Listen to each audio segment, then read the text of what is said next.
What's up, YouTube? Back at it again with another interesting topic. If men marry, they lose. And the sad part about it is it's very, very, very true. No man who's married or has been married has won. Even the men who are currently married are losing. See, the institution of marriage gives the woman so much reach and so much power that you can't really do anything, right? You're pretty much at her mercy, at the mercy of her feelings and emotions. I mean, can a man leave? Yeah, he can leave. He can divorce her, but man, he's pretty much in a lot of money, man. Think about it. Before, it's just tough, man. People don't like fumbling their investments, right? And a woman is an investment. A woman before she's your wife is an investment, and then when she becomes your wife, it's still an investment. You're still investing. It's just a tall order because you have to do two things. You gotta please her and make money. Please her, make money. That making money is very difficult. I don't understand why people talk about making money is easy. It's very difficult. I mean, if you're going from let's just say paycheck to paycheck, or even if you got a business, ups and downs, good months, bad months, good weeks, terrible weeks, right? There's struggles. Any relationship in the format of a marriage is a struggle. But we don't want the struggle to be between each other.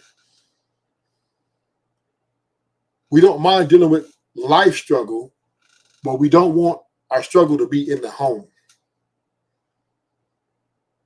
We want our home to be at peace. We want to be able to come home and feel wanted. OG dirty. So yeah, I believe truly, if a man marries a woman, he loses. He loses all his every leverage he did have, the little bit he did. I'll put the link out right now, Truth. I know you're gonna disagree. A little pushback. Yeah. But I do believe, if a man married, he loses. There's just no way to win. There's no way for a man to win when he gets married. Now once you cross that threshold, right, you're already in 50, 60, 70 bands, depending on your earning level. And on top, now she has access, unlimited access, or I would say unlimited, a great amount of access to your capital, your assets, all that, if she ever wants to walk.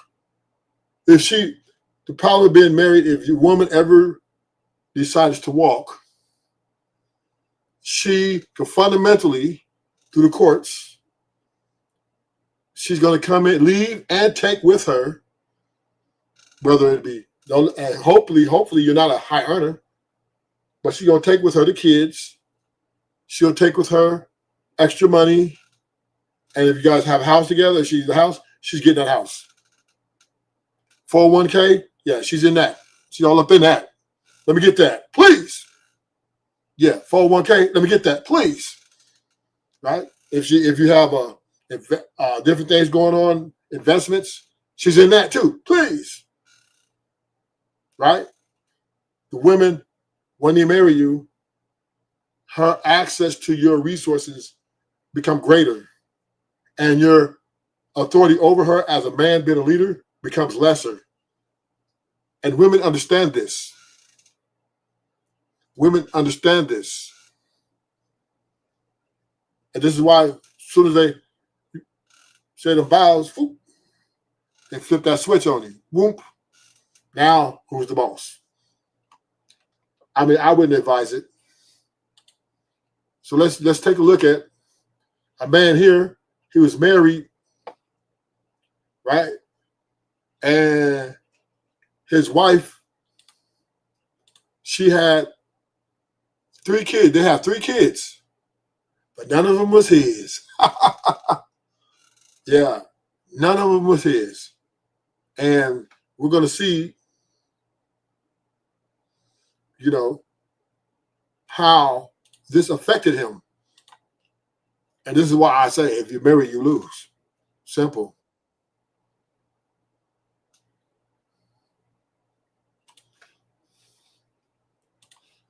And welcome to the show. You know who we got here, man. I mean, you know my boy Truth. Oh, baby, please. I'm down on my knees. I need you back in my life, baby. Yeah. The captain of the captains.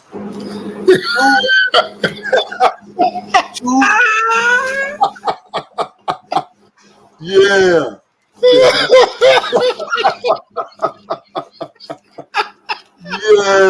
The one thing I can respect about Truth, he's been keeping it 100 the whole time I know him. So I ain't even mad. Like, it's like who he is, and I accepted who he is. but he makes me laugh, man, because he, my boy Truth will, he will do what he do, right? If it comes down to it, this is my boy Truth. Babe, if you could save that gazelle from getting caught from that cheetah, you'll get lucky tonight. Where you going? Where you going? Yo, what the heck? Yeah, that's my boy Truth and reality, man. He's gonna make it happen, man. Yeah, and he's gonna save the Runs Rainers girls, right? So yeah, I know you come up here with a little push, but that's cool. I don't want to. Yeah, I'm here, Shorty. But the good guy, hey, the heroes gotta deal with the villains. So I'm here, Shorty. Let's go. Oh, baby, please. I'm down on my knees. I need you back in my life, baby.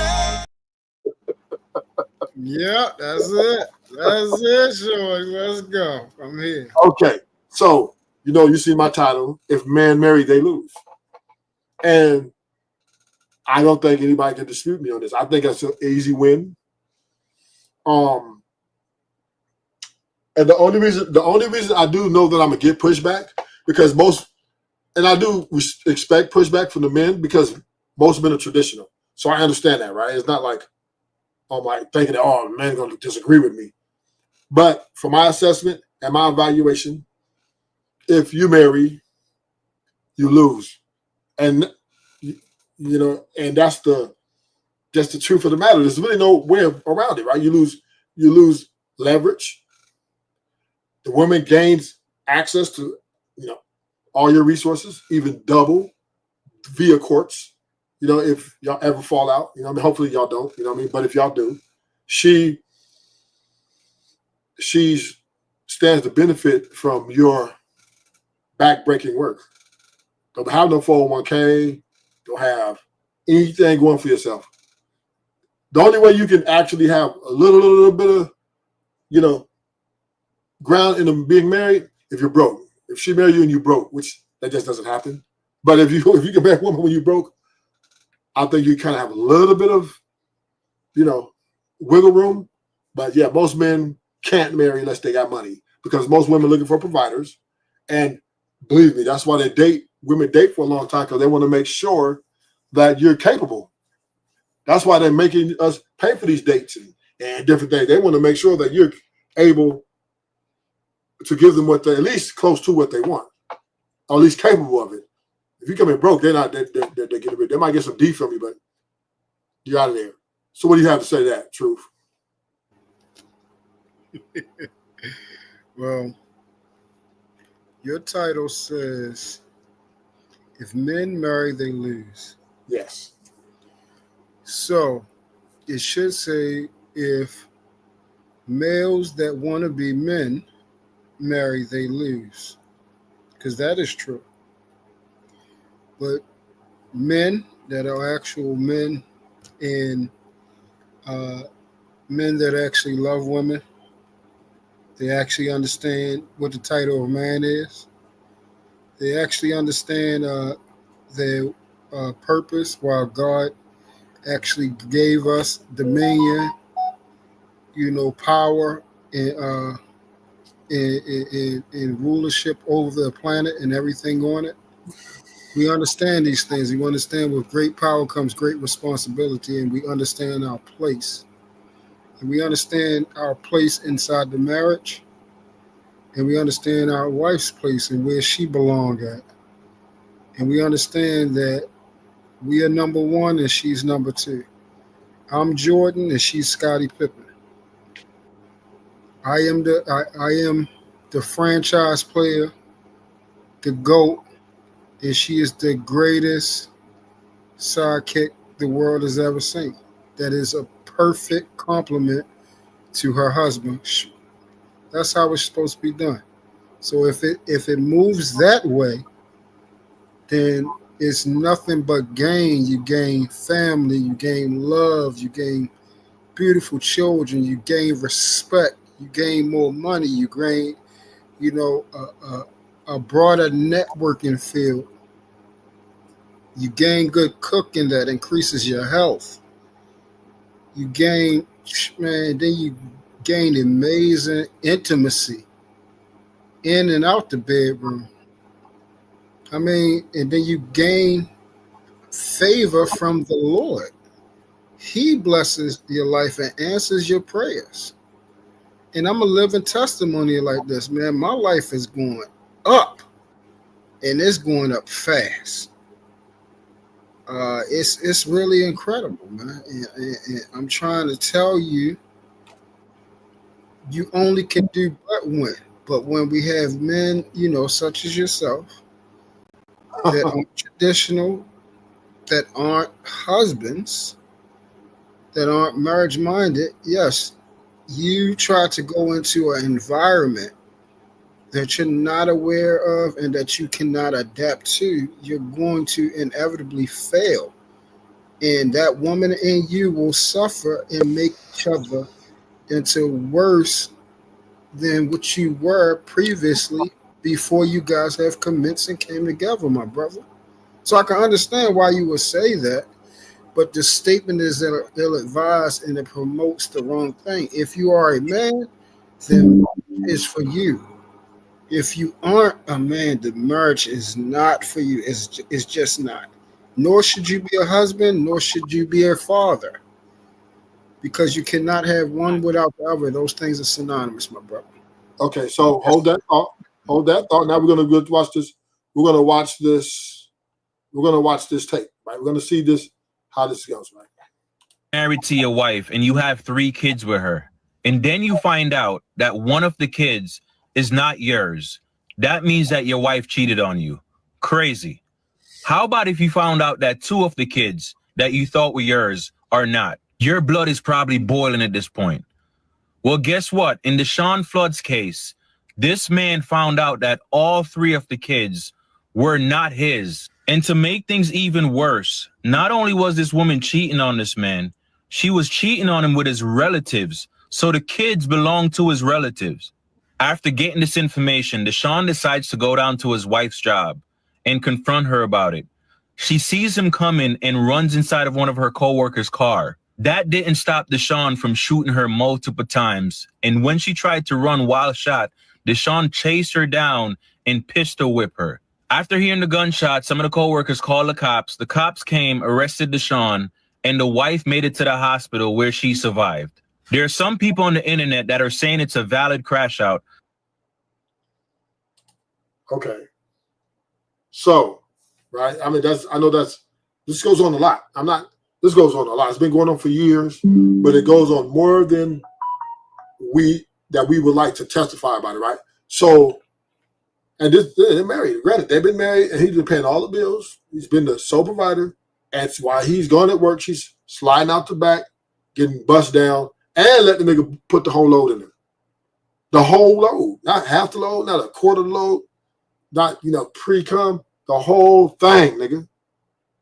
Now if that's not the most dishonorable woman that you can think of, and I don't want to just bash her, right? So I'm not, because there's nobody perfect. But what I'm saying to you, truth is, this is where your argument falls short.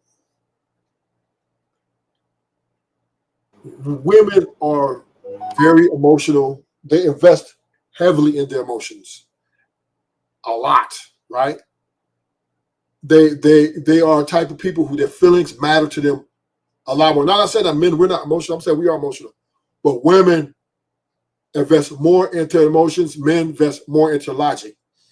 And sometimes we do get emotional. But my point is this. When you marry a woman, or when you commit to a woman, or when you're dealing with a woman, you're not dealing with the representative she's showing you. You're marrying her emotions and the feelings which harbors, because that's what she's loyal to. She's not loyal to you per se. She's loyal to the feelings and emotional connection she has towards you. You have to agree with that, correct? Yeah. Okay, so that means we do understand that the problem with emotions and feelings, they're fleeting, right? They could go the moment they, I would say, are compromised, right? A woman will literally tear down the whole house. She'll burn the house down, right? Because her feelings and her emotions are everything to her. Plus, not also bringing that she has outside influence, right? Her friends, family telling her she's better, she could be better. So if she complains to them about something that she doesn't complain to you about, her family and friends are going to support her in those endeavors, even though they may not be all the way true, right? Because there's two sides to every story. We agree with that. So not only are you fighting against that, right? Now you're fighting against Instagram, social media, right? Who's lying to these women about how they can do better, about how they can deserve more, or they feel entitled to get more, or to be more, right? So those are all those things that are catering to her feelings and her emotions. And on top of she invests in them, this is what makes marrying a woman, in my opinion, a lose-lose proposition. And evidence has shown that, man, from poor men to rich men, women are leaving. This is indisputable facts. And not all of it's infidelity. Right? Infidelity is not number one. It's like number three. But not all of it's based on infidelity. And last point, I'm going to hear your pushback. I truly believe that when women do what they do, it has absolutely nothing to do with the men, but has everything to do with her and what's going on in her mind. These demons who are telling her these things, who's attacking her emotions and her feelings, because she's the weaker vessel, and because she invests so much in them, she becomes delusional and starts making fights, or start acting sexless marriage, or start being very combative about things she's normally cooperative. So once again, last point, same point. Women, what they do has nothing to do with whether a man is a good man or bad man. Because in my opinion, they're leaving everybody. They're not discriminating.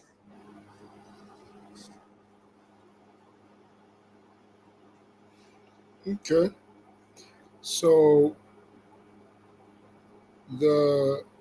everything that you have shared, believe it or not, I agree with you. The problem where you are at a miss is that you are speaking in absolution.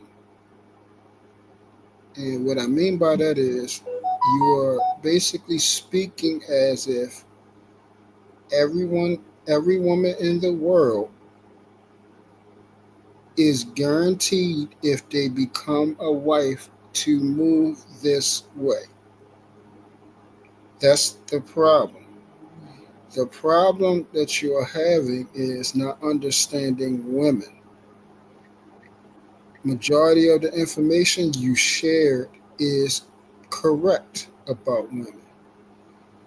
They are just all over the place. For instance, we have this woman here, and all of the information you just shared applies to her, applies to majority of the women. The problem is this woman is who she is, and she was this way prior to being married. She was always that way, a person that slept around with multiple men and slept around on him while sleeping with him and made him believe that any of those children was his. This is one of those Jezebels, succubuses, and sirens, which have continued throughout the history of this world, and human beings have destroyed men and destroyed families and destroyed this world. You will never get me a pushback about this said type of woman. The problem with you are having that you don't know how to discern this type of woman and the woman that I have, because you believe that they are the same. You believe that all women have the ability and no discretion for their bodies, their minds, and don't give a daggone about their children and how it makes them look. Majority of women do have pride in themselves. The problem is men are choosing women that do not like nor love you at all. They don't like you. Just because they have sex, just because they spend your money, just because they laugh with you and spend time with you, don't mean that they like you. They might like what you do with them and to them and for them, but that don't mean they like you and who you are. And the problem with males that have not become men, they do not have the ability to properly discern the individuals of this world, let alone women, to properly see who they should marry. This woman, I can see right through her on this picture. This is not a hard thing to see in the pictures, how she take a picture to him, how she leaned to the side when he kisses her and everything like that. She not leaning into his kiss. She leaning away. This is a woman that's proud to be in pictures and looks at herself in a manner that's like she's beautiful. He should be thankful that he's with her. It's all about her, and she's able to do whatever she want to do. I guarantee he's not giving her no rules, no standards, didn't give her no boundaries, didn't set no form of control for her, and didn't give her no laws that say, hey, if you do not operate in this manner with me as a man, you have to go. The problem with males is they will stick in something way too long and put up with things way too long and put up with things that you never should put up with. We never should understand trauma. We never should play with that and say, oh yeah, it's just okay she cheated. It's just okay she lied. It's okay she's done this to other men and I know about it. And then you get the arrogance to think she won't do it to you. If that's who she is prior to you, that's who she's going to be with you. And then she's really going to tear you up worse because you are gullible and foolish and she knows she got your nose wide open and that you are an easy lick. Okay. Destroy. Okay. So, Me question. finish up. Yeah, question. This is the Question. woman. Let me finish up, and I'm gonna answer your question. No, I This want to ask you a question. woman is not a wife, even though that she has the title of American systematic paper that says she is a wife. Spiritually, she's not a wife. So, question I have for you, and I'm gonna let you ask me. Are you saying, do you agree that feelings can change? Feelings Yes. can change. Yes. Okay. Do you believe emotions? Yes, but there's context to that. But continue. Do you want me to provide the context? Go ahead, add the context. All right. There's a difference between feelings and standards. Women's feelings change. Their standard of how they operate as a human being into society, to their parents, to their father's name, to who they are. Because women love their image. They hate how they're presented. That's why they hate these names, bitches and hoes, because they know the stigma and image that come behind those names. Majority of women do not want to be known as a bitch, do not want their dirty work out here, and do not want to be known as a whore, even if they are one. So that's why I said this right here is not the majority, because this is going to come out regardless of either way. It's going to come out. Okay. Okay. So back to my standard, no. Feelings, yes. Okay, well, but that's what I said, feelings, right? So we can then agree that in the beginning, say you meet a woman in the first year, right? She can really, truly like you. She can truly be feeling you, correct? Or even in 5 years, she can truly feel you. Like she can feel like you're her person. She can really be into you. What does that mean? That means she's spending her time with you. She's doing all the things that she wants to do, right? Be in your presence. Yeah, that she wants to do. Right? Yes. Right. So now let's paint this into a 5 year. Make sure you listen to your words that she wants to do. Yes. Right.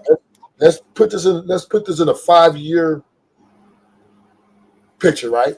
That because typically most people don't marry till after 5 years plus before they get married. There's a few instances 3, but mostly 5+, right?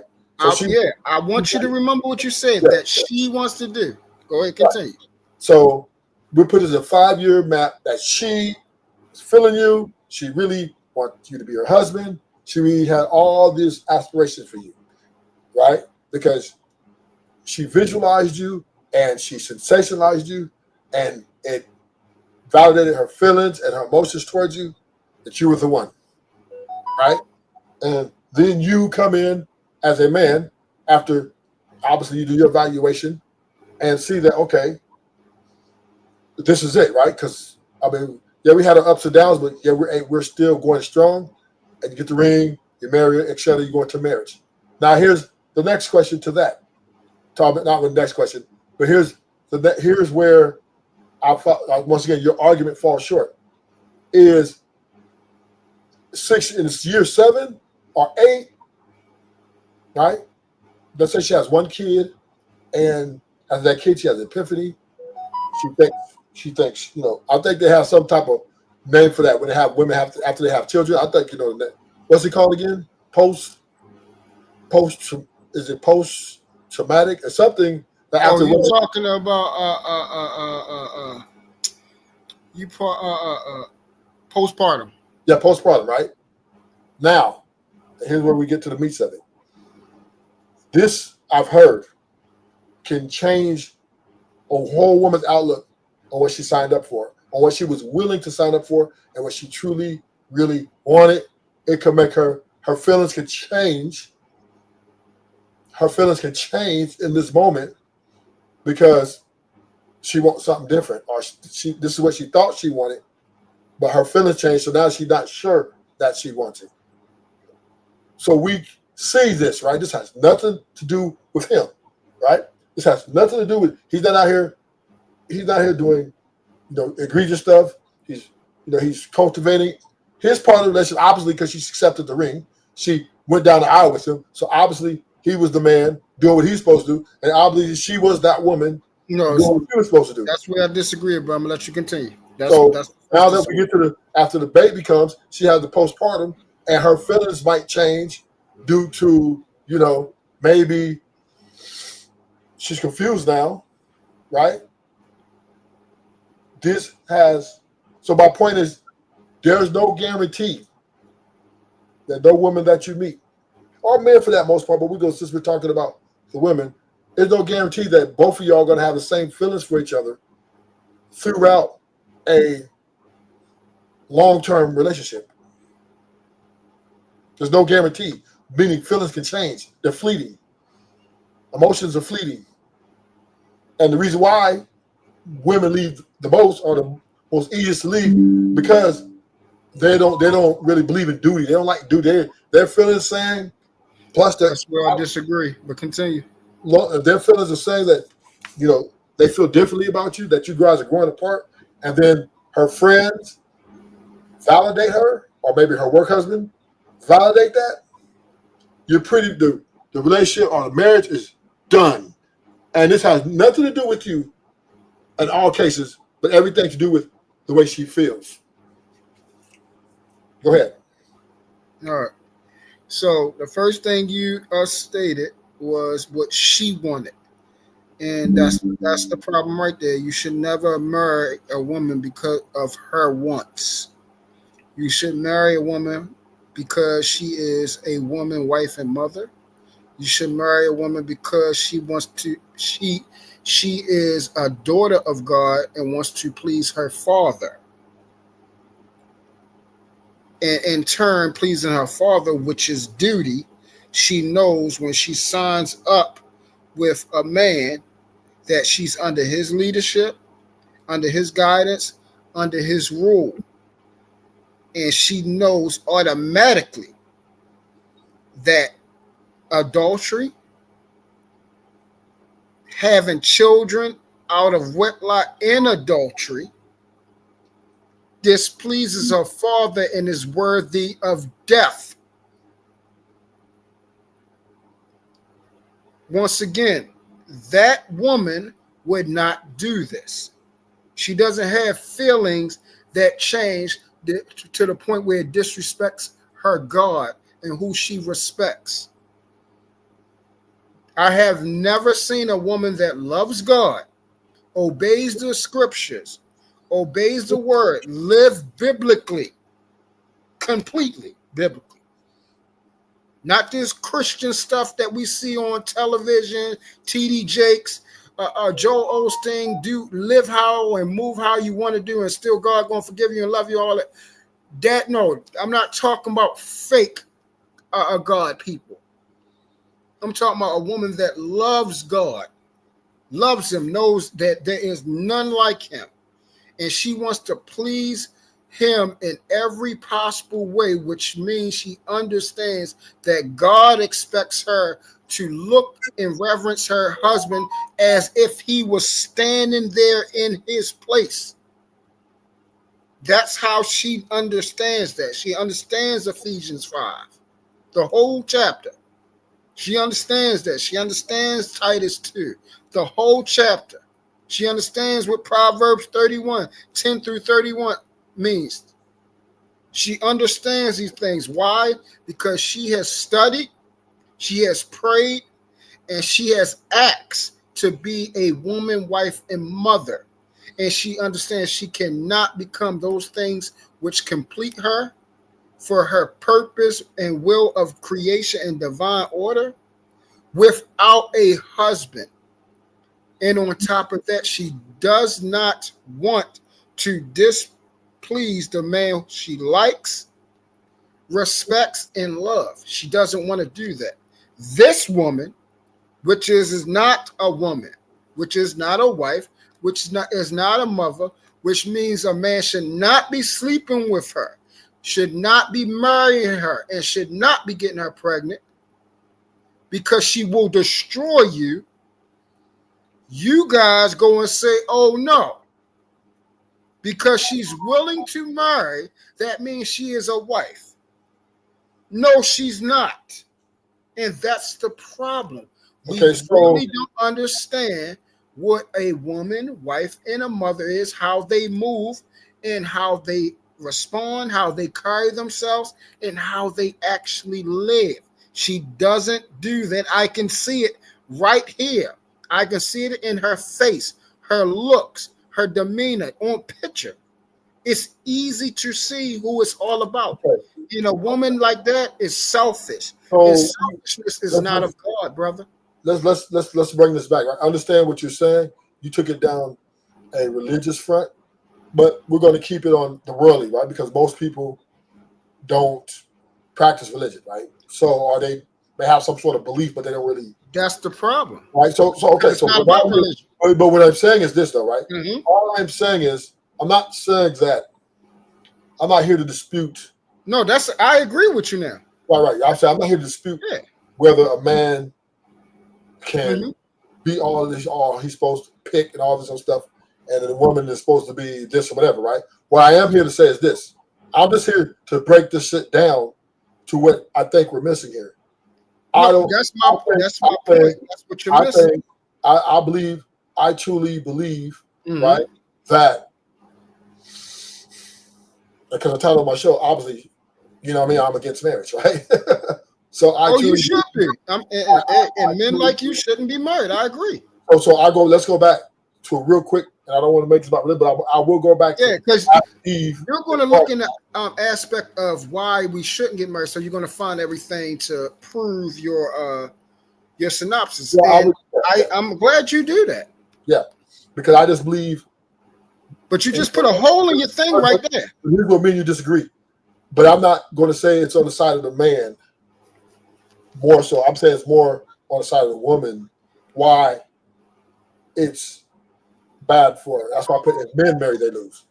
Because one is all the current construct that we in. So it helps, enables them. It makes it a little bit more easier for them to do it. I'm not saying they would. They probably Do still what? would anyway. Because this ain't the normal. So when a woman listen, typically when a woman is ready to divorce you, she evaluates, what wins and losses. Let's talk about why she divorced. Because you gave one There's scenario. several reasons. There's several reasons. So we're just going to. Let's talk about that. No, we're going to stick to. Yeah. The, Yeah. Let's go. we're That's gonna what I stick like. to- So what I'm trying to paint out here is Yeah, we're gonna stick on this scenario to paint it out as just cover all of that. I'm going to stick to the overall nail in the coffin, right? Mm-hmm. Like- Yeah, let's do it. So think about it. Let's say a man is unhappy with his wife, right? Unhappy, yeah. A man is He- unhappy. and let's just say he thinks about leaving her, right? I Mhm. believe this is what I truly believe. On both Feminine parties. energy, come on. I believe this in both parties. They evaluate before they make before the nail goes in the coffin. They evaluate what's in front of them, the history, and the finances. Right, all of it matters to them. So for the guys, when they think, "Oh man, I'm not happy with it. I really want to move on," but we got kids. I mean, I did marry her. I invested a lot of money. I got over, we've been there 10 years, so I got over $100,000 in her, invested in this, whether they be assets or even, for time. Plus, I still, I did sign up for this, right? So men typically go bite the bullet, right? Well, women, when they evaluate, in their mind, they look at it like, if I do leave this dude, I have absolutely pretty much nothing to lose. And this is the dangerous part about marriage. Because what you're marrying is her feelings, right? Because she's marrying is her feelings and her emotions. That's what she's married to, right? She's not married to you per se. Even though the physical paper, y'all got the name on it, y'all got all the house and everything, right?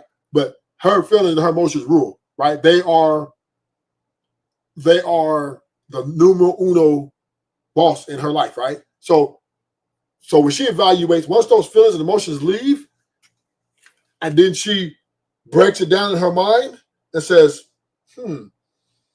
What do I lose financially? Because money matters to people. She sees that she's not going to lose any money. She knows she's going to get it. Let's say she loves her kids. She's going to get the kids. She knows that already. So if she walks out the door, she's also knowing that he's most likely going to pay child support. And he's most likely she's going to get a piece of everything he has, right? Assets, whatever. If they like y'all share a house, she's most likely going to get that house with the kids. All these things she has to gain. She has everything to gain and nothing to lose. So that's why it's easier for her to run to the courts. Because if she stays, in her mind she loses because her feelings are no longer invested. This is no longer her person. She's moved on. If she leaves, she wins because now she won't be homeless. The courts will make sure of that, right? They're going to make sure if y'all got a house that y'all living in, she's going to be able to occupy unless she wants to go out and find her own place. And then they're going to make sure that you, the father of the children, are going to help. And they're going to make sure, right, that you pay amount so her life can be set up for the kids and her to live a happy and productive life apart from you. So that's how I think women evaluate. They go with their feelings and emotions first. Man, I just don't love him no more. I'm growing apart from him.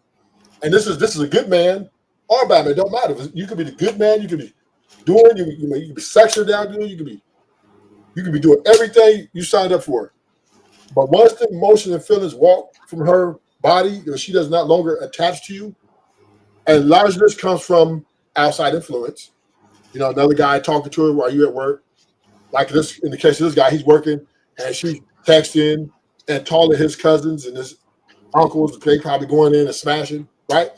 Once her feelings leave you, and once the emotions are out, she's 98% going to leave you. Unless the only way she stays for a little bit longer, if she feels that she can deceive you, do what she's doing, have her little side dudes, laying her out, blowing her back out, and you coming home.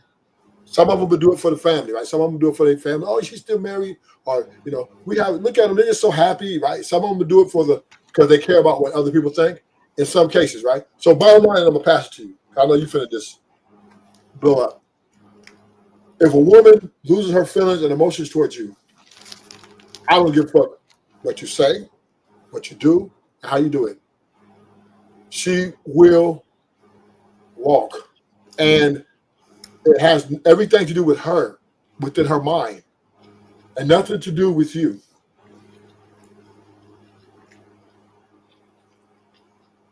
Go ahead. Do you yield and pass the mic? Yeah, I'm yielding. All right. Thank you, sir. So let's get real right now. Since you want to play games, it's time to get real. See, I try to soft pedal it and be understanding but you wanted to play the game of presenting a scenario and facts that back up your title and everything instead of talking about the whole on an honest and complete level. So I got to do that. I got to be how it's supposed to be. First of all, women are leaving marriages because majority of males are sorry, godless, lazy, cheaters, liars with no integrity. They do not take care of their families. They do not take care of their wife. They do not take care of their children the way they're supposed to be taken care of. They are not there. They do not live in a world where they have cultivated and manipulated the world around them to fit how they live a lifestyle and behave for God, like you stated. These are people that are worldly, which means they are of the devil, which most of y'all are. You guys serve Baal instead of serve Adonai. Okay, which means you should not have a great marriage. You should not have a peaceful marriage. that is only for the children of the light, not of you worldly people. You should have hell here and hell to come. So the worldly people, the worldly men, such as yourselves and others, y'all deserve these horrible women because you do not live for God. You do not serve God. You do not try to master the fruits of the Spirit and live Christ-like, to acquire a Titus 2, a Proverbs 31 type of woman. You do not deserve them. Those are put to the side and protected and shielded until Psalms 1, Psalms 37, Proverbs 3 type of man comes along. You know, a Boaz comes along and scoops up Ruth. Ruth is not for the worldly men such as yourself. They are for the good God-fearing, loving men out here. So most men are broke, like most of us. Most of us are just averaging bad money, which is 45K, and think we should have it all. Then we're cheaters on it. We're cheaters and liars on that. We can't be trusted to keep our word. Then the sin of us, it stinks. We disrespect people. We're murderers. We're drug dealers. We're scammers. We're all these different type of things that God hates. We're abominable to him. He is repented that he have created these type of people, which are so fallen from him. But in the day to come, in that special day when our Father come back and make the world right again and put all you godless people in the cooker and hell bust wide open. I mean, Gehenna is going to be filled with blood, screaming, and gnashing of teeth when that day comes. There will be no more bad women for you to complain about, but it won't be no more bad men for the men and decent women. You know, my sisters, the decent women, such as my wife that I have now, they won't have to go through all the things and changes of being hurt before they get to a man such as myself. They will just be able to be at bliss with their brothers and sisters with Christ and just be endlessly loved, without sin, without pain, without lying, without no integrity. That is the problem. Majority of men are godless, which means they should not be married. They should not receive love. They should not receive anything because they are destroying the environment. You guys are horrible people, my brother. And the sad part is you don't think so. So that's why you want to get this. And you're going to be on here whining, murmuring, and complaining about women who run you because you swear you the alpha, but you're complaining because they're running the shit out of you. The men that are not complaining, they are not getting ran. They're getting their way. They're getting what they want. So it's no need to complain, my brother, because the woman is going to do what we ask them to do. And if they don't want to do what we ask them to do, they don't need to be with us. They can go find one of you and complain about your black ass and how you treat them. That's what they can do. Or they can do what I ask them to do and come be with me and live a happy life and worship and praise God. So you done? Yes, sir. I yield. I really didn't want to go here on this. I mean, I really want to take the religious route on it, right? But I'm gonna say this, and I don't want to go deep dive into the Bible. But all have sinned. Yes, come on, let's do it. All have sinned and fallen short of the glory of God. So all of us, or neither one of us, can say we're perfect or that we're better than, right? All because we in terms of the Bible, you know, God has said that, you know, men and women alike have sinned and fallen short of his glory. Okay, so we got that understanding. So this is why I'm just trying to give them a breakdown here, right? Because I'm not trying to complain about the women. I'm actually thinking the women are doing what they're supposed to. You've been doing it for years. No, you gotta let me hear it. You gotta hear me out. Okay.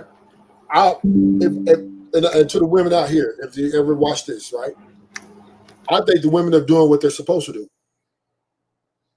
Leave. There we go. I think women are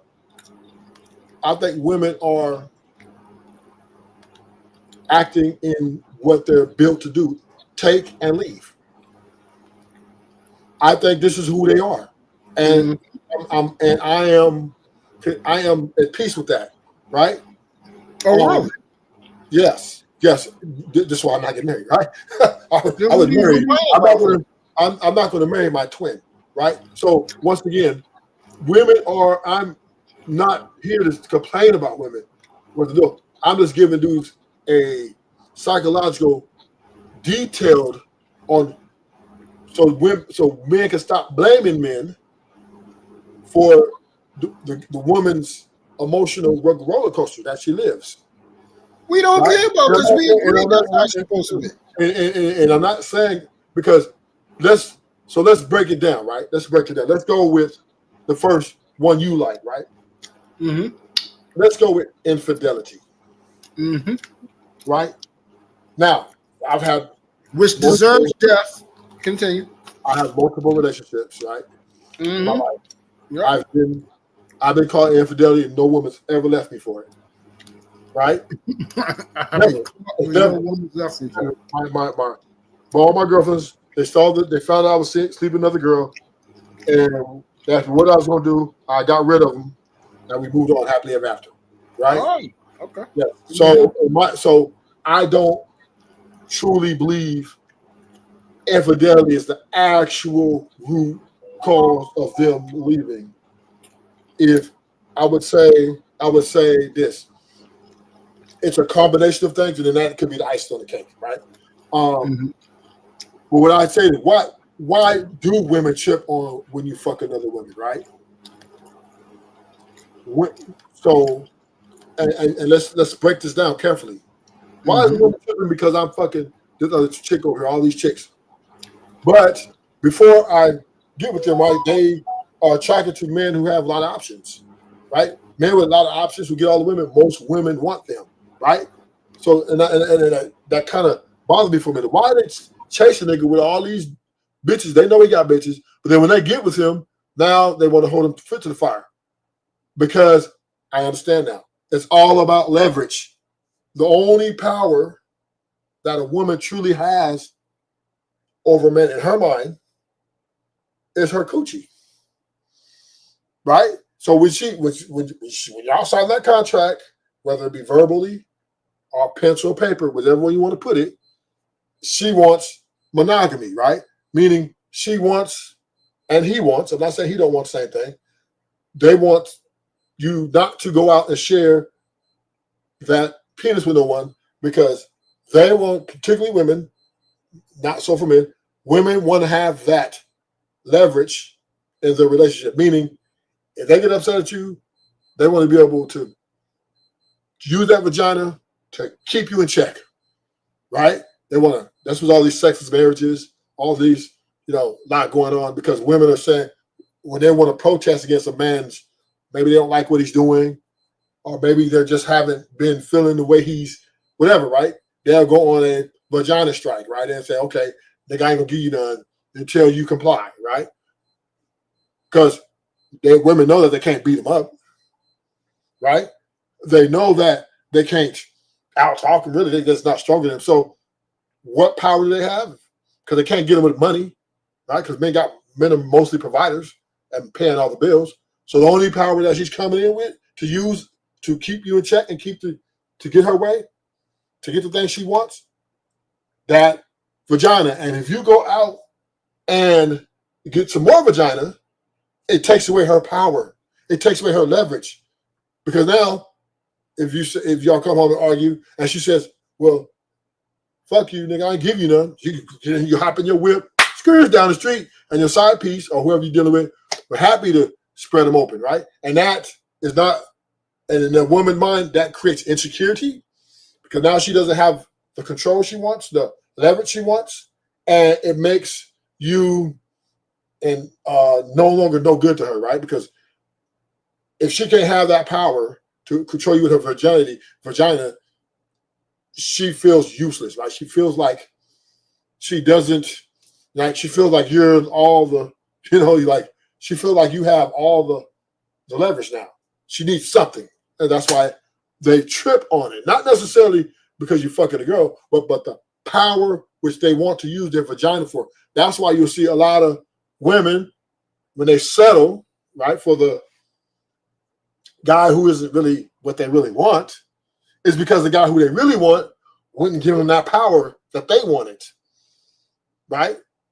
And that's where she said, okay, come on, nigga, I friends owed you for 12 years. Come on in here, I'll marry you. And she dogs walk him. So at the end of the day, women, that's infidelity. That's why they trip on infidelity. Not necessarily because you're fucking other women, but because you're taking away her leverage in the relationship, which she needs to have so she can feel like she's somebody with authority and can move with power in the relationship, having her full autonomy. So that's infidelity. Now let's go to the other one, right? Irreconcilable difference. Hold up. Before we jump subject to subject, let me answer that because I don't want to try, because then I'm going to be talking for a very long time. I thought you agreed. I'm going to talk for a very long time. Oh, you didn't agree with that? Sure. Now, you see how long you just took to get all through that? I'm going to have to get through the other one. I'm going to have to get through the other one. So I advise you to let me get through this one first, and then we go to the next subject. So you didn't agree with that? Huh? You didn't agree with nothing I said? No, what? Why would I agree with that? No. Okay, So, go ahead. Yeah. I just wanted to get clarification, that's all. Yeah, so if what you said was true, this is why you got me confused with your other bitch. What other bitch? I'm with you every single day. Okay, go ahead. Yeah, you got yourself confused with this. You contradicted yourself, my brother. So you stated that women want you to control you with their box. Once again, this is where intelligence comes in there. You're using a woman that don't give a freak about controlling anybody. She ain't trying to control him. Why? Because she can always and will always, and majority of women will always be able to get way more penile than you can get ass. All day, twice on Sunday. What happens is, which is, if you go down history, if you actually read, monogamy was created to control her in her sexual urges and the fact that men want her more than she wants men. So she can get, if you sleep with 10 women, she can sleep with 100 men in a day if she walked down the street and want to give it up. What happened is she doesn't want to be a whore. She doesn't want to be a bitch. And she doesn't want her image messed up. She doesn't want to walk around with a stinky pussy. She doesn't want to walk around knocked up for no reason. All these things control them from going off. But what's happening now in 2025, this is what you got right here. This is the equalizer. This woman is your nightmare because she don't give a fuck about being called a bitch, a whore, any of those things, and she's going to throw her pussy around whatever way she wants to because you can't fuck with her now, which means she has no emotions. You can't hurt her. You can go fuck with a woman, but guess what he's going to do? His punk ass ain't going to do nothing but whine and cry and want to stay with her. You know why? Because he submitted to her. She broke his ass just like a slave master. And she's going to continue to use that because she see I have a weakling of a man that even allowed me to do this shit, that even didn't even study my background, even didn't cover himself, just illicitly married me like some goddamn going fairy tale book without finding out who and what I am and what I do. Probably allowing me to hang out with some hoes, allow me to have men friends and all this type of stuff, just allowing. You could do whatever you want to, babe. I trust you because I'm secure. I'm not worried about who you hang around because I'm so secure, and that's why she's bang, letting that man break her ass open. How many kids that ain't his? 4, 3 of them, 3, 4 different men broke her ass open so wide because you're so secure. No, you're not a man. You don't condone and command respect, submission, or anything. Because a woman that respects and loves a man, which what I said, she wouldn't do it. The most loyal thing on this planet is, listen to the operative word, use your brain, is a loyal woman. Loyal. She has to be loyal first. The scariest thing is a disloyal woman, an uncommitted woman, an unregulated and unruly woman like this crazy, evil motherfucker here. You're going to run around and pick that up. Why? Because you don't have no discernment. You don't know no better. All she got to do is turn around and show a fat, stinking ass, and then you're going to run and want her to rock with you and to be good and don't fuck over and don't fuck with other men. Because like you said, you had women to do what? Stay while you was fucking other women. Pick her up. See if you can make her do it. Let me finish. No, I was gonna bring another guest, so I'm gonna let you finish. And we're bringing welcome to the show. What's something that give you butterflies? Money. Money gives me butterflies. Bella. Hey. Yeah. So Happy Labor Day live streaming.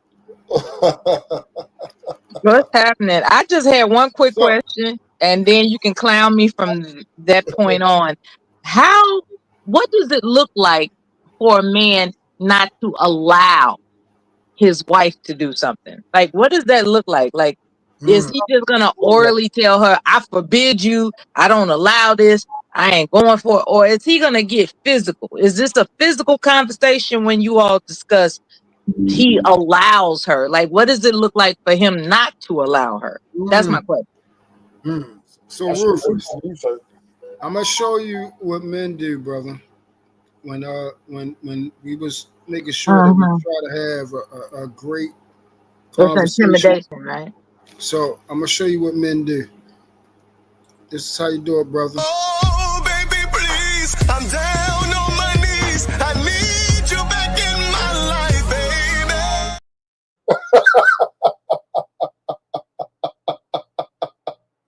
Yeah, Bella. Hey, Bella, thank you, Bella. Thank you. All that garbage you was talking about. I was waiting for somebody y'all to pull up. Bella pulled up. What happened? Mella, you scared them off. Mella, when you pulled up like that, you came with that fortress, right? You had a bunch of bullets in your gun, and you was ready to shoot. No. Because if he just said the wrong thing, which what he was saying, I like that you communicate on the conviction of your principles. I like that you are truthful about what you believe in, but keep in mind that's for you. Not everyone thinks the way that you do, and you don't hold back with asserting that you believe what you believe, and that's all there is to it. So I appreciate a person that stands by their convictions. well, me too. I do. I'm not a man hater. No. Yeah, I'm not a man hater. I truly believe. Listen, I'm equal down the middle of both parties. I like what the men, and I like the women what they're doing. Right. I just believe the men are more delusional than the women when it comes to the truth of reality of what life is right now, the way women thinking and the way women are moving. I believe men still think that they should have the superiority over the woman's life and that they need to go back to letting them lead, which we know that's not going to happen anymore. But that's the delusion that men have because they think, for some strange reason, that you guys don't enjoy this power that you guys have, that there's a full autonomy, that you don't like having autonomy. Like, y'all are complaining about having full autonomy. I don't know why men think that women aren't loving their newfound toy. And they want to keep arguing with you guys on these little platforms about, well, women don't like this, women don't like that. It's an interesting exercise to try to convince women that you don't really like the power that you have. Come on, be my slave again. It's crazy, man. But they keep trying. Good luck with that. They keep trying. Look, Melo, that's my point, right? I'm already come to the conclusion. It is what it is, right? But these dudes like him talking about what they're allowing a woman to do and what they telling the woman to do. But we know in reality, in his real life, he's not doing that. No, these men, and this is what I believe, any man who's married past 3 years is happy wife in it, happy life in it. Ain't no way around it. Ain't no around it because women are so emotional and their emotions mean a lot to them. And their rights included and their autonomy included. That's interesting. What I can say to piggyback what you're talking about, when a man has options, that woman is not enough. If he doesn't have options, then she has the upper hand. And that's why it's in a man's interest to make as much money as he can while he's alive, because that's his only leverage to keep her, let's say, agreeable, because we live in America and materialism is taught. To prioritize materialism is taught.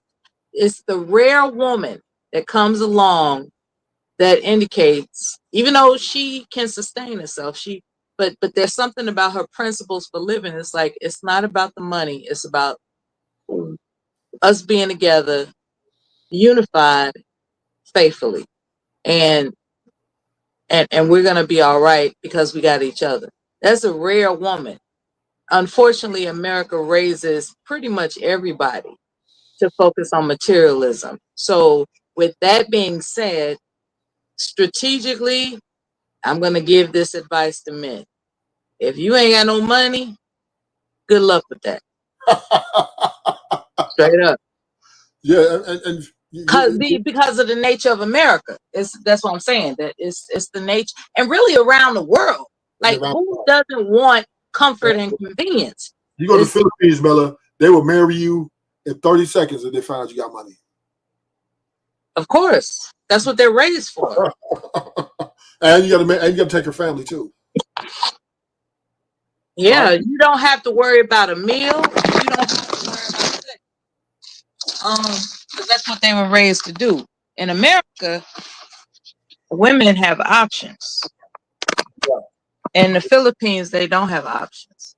So they're raised to, as they say, procure security. You know. But the principle's the same though, right? If you don't have no, this is just my opinion. These are not facts. Yeah. Yeah. If you don't have no ability to provide for them, they're not getting with you. Right? They're the same thing. Can you blame them? You heard the term "I can do bad all by myself." Why the hell would I hook up with somebody that's going to complicate the dismal experience? Like, say a Filipino woman is experiencing a dismal lifestyle. Why the hell would not you, but a happy, oh my God, I just gotta have you, but I'm broke type of person be an attractive option? It's like, okay, if anything, I'm adding a burden of what your neediness is to me, where I'm already dismal. That's like, who the hell takes on an additional burden without the thought of incentive? Like a woman that finds herself pregnant, the guy, of course, didn't marry her in this scenario, and she goes forward with the pregnancy and gives birth to the baby. There's an initiative, there's an incentive, dare I say, behind why a woman has these children out of wedlock. I don't know what it is. I'm still trying to figure it out. But when a woman gives birth, that's a very dedicated, painful process. Okay. And you're not doing that, just to smile about it. You're looking for something because there are too many options to terminate a pregnancy out here. And I'm not just talking about abortion, I'm talking about prevention. There's too many options out here for women all over the world intentionally having these out of wedlock children. Like, I'm trying to figure that shit out. I'm like, what the hell is, what do they think? I can help you out with that, Miller. Largely, like, there are some women, there's a percentage of them, right? Between 25, 30%, they love kids, right?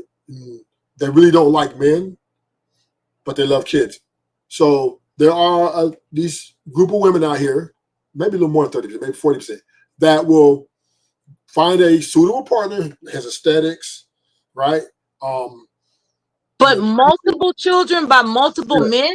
Yes. Because that's the part that confuses me. I can understand, like, oh, he's fine, he's got a good genetic makeup, and I've been wanting a child. I'm not getting any younger. I'm gonna go ahead and procreate with him. More likely than not, if he stay, he stay. If he go, he go. But I got my baby. I get that. But I'm talking about multiple children by multiple fathers. Like, what the hell are they thinking? It's like she has a piece. Some women understand that they're toxic and that they're not going to be able to sustain any long commitment. So from each child is a piece of the man that she, I would say admires at one point. And when they leave, she has a piece of him. She has a kid with him. That's a piece of him. And vice versa. She just keeps going. You know what, Ruthless? It's not where the woman is toxic. It's where the man is bogus. And that's the issue. Like, a lot of men want to tag a woman as being toxic when she's actually just reacting to the fact that he's bogus. Like, how you gonna caress my face and make love to me and tell me you the only one and I'm the only one and we about to be the only ones for each other, and then you turn around and be a slut out here in these streets? Like, that initiates a reaction. But next thing you know, it's like, oh, she crazy. It's like, no, nigga, you deceived me. So let's have a conversation, right? And this is what we talk about, right? Being honest, Ruthless. Men are hoes. So let's have this conversation, man. I'm glad you finally get to have this conversation, because I was just explaining this to the truth before you came up here. Why do women get mad with men to go out and get other vagina, right? When in actuality they are attracted to men with multiple options, right? Which is used to make me wonder, like, a lot of women chase dudes that have a lot of bitches, right? They don't pretty much chase niggas who ain't got no women, right? So why? And then when they get with them, then they start tripping. Well, of course, right? Power.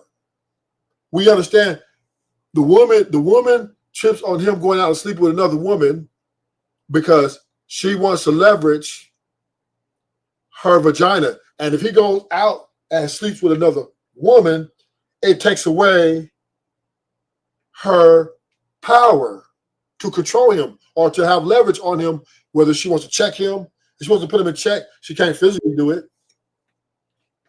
You know what I'm saying? And we welcome back, my boy. Oh, baby, please. I'm down on my knees. I need you back in my life, baby. And he's back. My boy's No, what's up? What is that creature gone? Yeah, she just wanted to come up and say a few things to you, but you rolled out. But she said she for chess. But I was telling her, she's probably listening from the Yeah, I understand people get their rocks off because they want to talk to the goat and everything. They want to talk to. Let me say this, right? But everybody don't receive the pleasure of talking to me. Yeah, so pay me to talk to me. Let me say this. Women love. There's one thing in this world that corrupts men and women, and that's power. And the one thing women love just as much as men is a sense of power, authority when they have to use it. And if you go out and you get with a woman, you go out and fuck too many women, you take away her power of her vagina. And that's why she's tripping. Because if not, they would never chase the niggas who have all the bitches. They would never be flying and spending money to go to the rap concerts. They won't be spending all their money to get pictures with Chris Brown. So why she ain't chase him? She did. She got unqualified. So now she's What? got, yeah. You only got chase a nigga like Chris Brown and up. You No, need to be I've said him right there. him who? On the picture, why that woman that sleeped around on him didn't chase him? She did. She with him. She get all his resources. What the Right? hell are you talking about, Ruthless? You talking about the women right here, right? The 3 kids. And why Ruthless, you don't understand what I'm saying? You said, why did she not chase her husband? You're not listening. I'm trying to figure it out. When a woman chases a man, that means she like and want that man. She's chasing him. She knows that he's hard to get. You know, they hypergamous. That's not chasing. Women chase Chris Brown. Women chase these other men. That, trust me, a woman is not going to cheat on Chris Brown if he say don't cheat on, because she's going to lose all that money and resources. So she did not see value in this man. That's why she treated him like a bitch. But we did see that. Did you understand that? Yes. We did see. Because that's when a woman bitch you right here. But now let's be clear. We did see Chris Brown have some issue with women, right? That he doesn't. You didn't hear what I said, did you? He won't get married. That's why he won't get married. No, you didn't hear what I said though. I heard what you said, because this is why women treat men like bitches, right? Yeah, she bitched him right here. So the thing about it is, right? You see, this is what you don't understand, right? That right there. Let me have the conversation with you, Truth. You do know that, right? But you can't be double talking, though, right? You can't say a man, better not put your hands on a woman. You better not talk crazy to your woman. You better not. You know what double talking is? No. Let me finish what I'm saying. Let me put out there and you rebut. Okay. You can't be saying to men that you can do nothing to discipline her but leave her, and then turn around and say she treated her like a bitch, right? It's kind of contradictory, right? Why? And as you see a lot of these women, like I have a girl right now that I'm seeing, her last relationship, she was putting hands on her man, right? Okay. And you with her. You with her. Dumbass. It wasn't that she could beat him. It was just that he understand he ain't trying to go to jail. It's consequences for him to, and he knows that he's more powerful than her, and he'll crush her. But guess what? She went to the well one too many times, and he choked her ass out. But my point is this, right?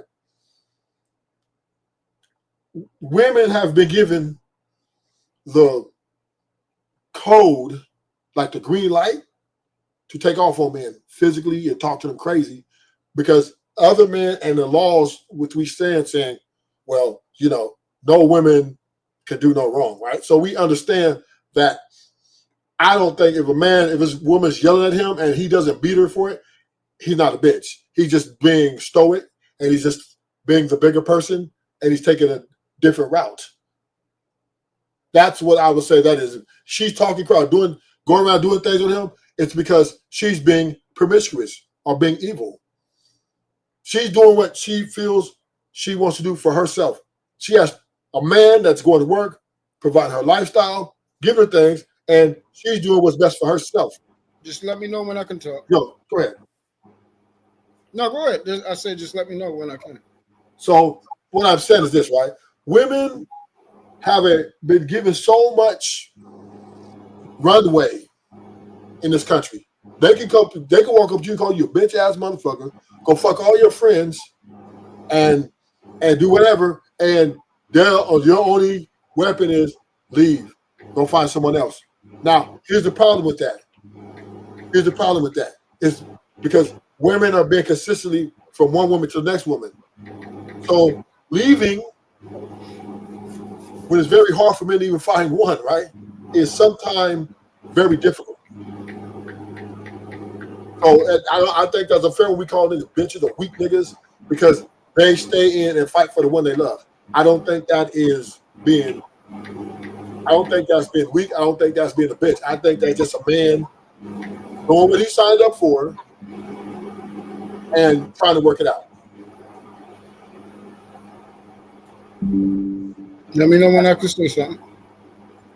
Huh? I said, just let me know when you yield the floor and pass the mic. I yield the floor. Okay. So let's deal with that. You said what he signed up for. What did he sign up for? What is his duty? And be specific, not a whole tangent. What do you mean he's staying and doing what he signed up for? What is it that he signed up for? Her emotions and her feelings. No, what I mean by that is what he signed up for, what, marriage? Period. Okay, and what does that mean? That means he's signing up for whatever comes with her. He's willing to take it on. Okay, where do you get that from? Where it says do that at? I didn't say where it said do that. This is what we do, right? When you because we understand that. I said no. I didn't want that whole thing because it's still my turn to talk. I'm asking you for a specific reason. Okay, so you just said I didn't say what you just said. I heard what you said. All right. So the point is, y'all doing something that nobody in the world told you to. I mean, nothing in the world that has a higher sense. A higher sense. We're talking about anything that matters other than your own self-stupidness. Told you to be with a woman that not once, not twice, 3 times cheated where you can see that she cheated. Because I'm pretty sure you can multiply that 3 times 10. But this is 3 times that you can see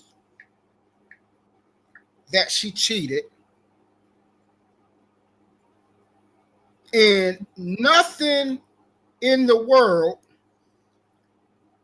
when we're talking about marriage intelligence, not stupid nigga, marriage intelligence, not what you think marriage is. We're talking about people that talk about having a successful marriage. People that have successful marriages, the people that write these books, the people that are the upper echelon and they have the results to back it up. They've been married 20, 30, 40 years and still going all the way to death. They married their partner till death or they're in the midst of marrying their partner till death. Those type of people. Unless you got a book that says you supposed to not divorce that woman when she does this. And remember, we're not talking about biblically because you said we're not talking about people that serve God. So you can't include it now. We ain't playing them type of games. We're talking about worldly. Where is the information that says nigga be a simp, sucker, and a bitch to a woman and be a coward and let her fucking run all over top of you, use the shit out you, cheat on you, embarrass you, shame you, and just treat you like a scum of the fucking earth, like you're not even a rat. You a man. You's a fucking little ass peasant of a roach.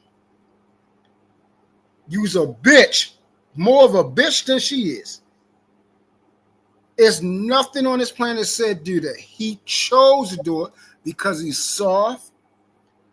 He's effeminate like y'all. He's feminine. And he was not raised by a man. He was not led by men. He wasn't raised up or taught by no man. Not his father, not his grandfather, not older brothers, not no older men of sound counsel. None of that. Because any one of them would have told him immediately. That ain't the woman to marry. And if you deal with that stupid ass woman, don't come crying to me, nigga, at all. That's number one. Number two, we already talked about no woman that has respect for herself would do this. Like you just said, and this is thank you for saying this because I already know it. I already knew. I've been telling you this for years. You come on here complaining and murmuring and choose horrible woman. Horrible. You openly admit it. And thank you, because this is checkmate like a motherfucker. Because I already knew, but you said I didn't know. You openly admit it. I'm dealing with a woman that used to beat the shit out of another man. That is a bad person. But I don't blame you for dealing with a bad person because you are. You a bad person. So you attracted to bad bitches, like you said, because you's a bad man. Okay, so what did I do wrong? You feel me? So that right there is the reason why all this happened. Bad people pick each other. His punk badass because I'm pretty sure he done some raggedy ass shit. Allow this woman as either he knew and he didn't give a fuck on some Will Smith type shit, or either he didn't and he's a coward and he's a pussy. Okay, so for allowing a woman to be your guard. So I'm not going to dispute that there are men out here who let their women pretty much run the relationship. Yes, a lot. See, we got men like this, we got men like you, and then we got men like me. So let me have a different type of men. But I didn't interrupt you when you was going through your little thing, right? So I just want to say this, right? For you can't be talking about me because I don't think no woman's good, period. So we have two different ideologies in that aspect. What? I don't think no woman is good. But what I don't think no woman is good either. Ain't nobody on this planet good. But I'm dealing with women because I lust off of them. I know you lust. Yes. Yeah. Continue. Yes, that's what I do. So now I lust off of them. So here's what I'm saying, right? And let me help you to get my premise on what I'm saying. I don't think the human race must go forward, right? So babies will be made. It has to happen, right? This is what God is planning. Oh no, that ain't what God said. No. He didn't say men like you should be having children. That's not what he said. Relax, calm down. We understand that. No, just don't bring up God. And I'm good. How the human race is replenished is through birth. Right? How the human race is going forward is through birth. Right? One generation to the next. Babies are coming out of girls' wombs to replace other people when they die off the earth. So God has made it where birthing kids into the world is a way of replacing other humans and bringing other humans forward. So that's going to happen, right? That's never going to stop. And regardless, and even in the beginning, right? Marriage is not the only way or I would say absolute way for this to happen, right? There can be married or without married, right? I can show you several instances in the Bible where brothers had kids by multiple different women, right? Had multiple baby mamas. Isaac being one of them. So, or Jacob as well. So what I would say Jacob. And but bottom line, what I'm saying is I don't want to sit here and blame men because they were put here on this earth to want women, right? Vice versa, right? God said to Adam, he should not be alone. So let me make him a woman, right? This is where if God just wanted man to be alone and just be running the earth, he would just let man and just make more men. But he said, I don't think man should be alone. Yep, for them to get married. I'm going to make him a woman for them right? to get married. And even in this, right, when Eve came along, she Uh-huh. already exhibited her behaviors by having a conversation with a stranger, right, which was the Mhm. serpent, about, and she did not console her, I would say, her then husband or her mate, right? She Didn't protect her, but continue. right, she was having a conversation with the serpent. The Mhm. serpent said some things. Now, Yeah, Eve that was a even stood on long business, conversation. Where's her husband? and Eve even stood on business in the beginning, right? Yeah, where's her husband? And she said, God said, Yeah. she said, God said, right? Yeah. Of every tree we may eat of in the garden, but from this particular tree we are not allowed to eat of. She repeated that back to the serpent, Uh-huh. and the serpent Yeah. came with a twist. And then Eve looked at the Yeah. fruit, and in her mind, it made her feel like it could make her become wise. Yeah. And she was deceived in her mind, in her emotions, in her feelings, to take of the fruit and Uh-huh. disobey God. So bottom line is, if a woman Uh-huh. disobey God, women are definitely gonna disobey men. Oh yeah, that's what you said. Women. Where was Adam punk ass? So what I'm saying though, I'm not saying men ain't. Oh, you ain't want to know about that. She was She created before man, wasn't she? I'm not saying that Adam isn't. Oh. Well, what I'm saying is, women. What you saying? I'm gonna get to Adam. Okay. Women rebelled against God first. Just say that, right? How did she rebel? She figured the fruit that God instructed her and gave her the law not to do. And she quoted back, meaning she doubled down on it and then still did it anyway. How did she rebel? That's what I'm asking you. Well, she was deceived in her own mind that she can be wiser, make herself wiser. How was she able to talk to the serpent? That's what I'm asking you, brother. Because God gave her a voice. How? Okay, so what I'm asking. Okay, so my wife is with me. Can I finish the story? My wife is with me. So Another man is on the corner. How the hell did she talk to the man? So let me finish my story. That means my punk ass allowed it. Look, you know my platform. I'm gonna let you. I'm gonna let you run your mouth. You know that. So you ain't gotta be up here cutting me off, because I'll let you go for 5-10 minutes. This is the only platform they let you go, right? So last point I'll make. And she gave to her husband, and he did eat. So they both were built to rebel against God. And then God came down and handed out each one of them their consequences, right? The serpent, Eve, and Adam. So moving forward to the overall premise of this, taking the man, because we know that we're rebellious, right? We know that we're violent. We know that we do all the wrong.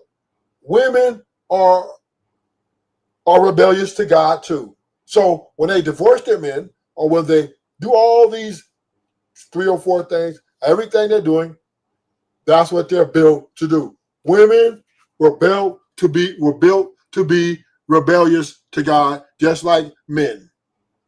So what are we talking about? What are we talking about? We both are rebellious to God. We both are sinners. We both fall short of the glory of God. And we all need his mercy. Right? We all need his mercy. So women are doing what they're built to do. This is nothing new under the sun. Ecclesiastes, right? This is nothing new. Women have always been, from Jezebel to, Rahab the harlot, all these different women have always been rebellious against God, and men have too.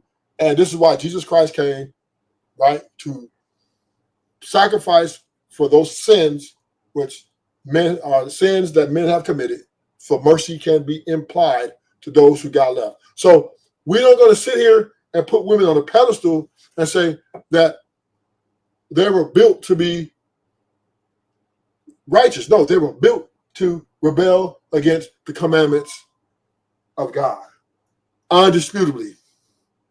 And this is why Eve rebelled against God, because she had capabilities and she exercised the capabilities to rebel against God. So you can't don't try to get women off the hook.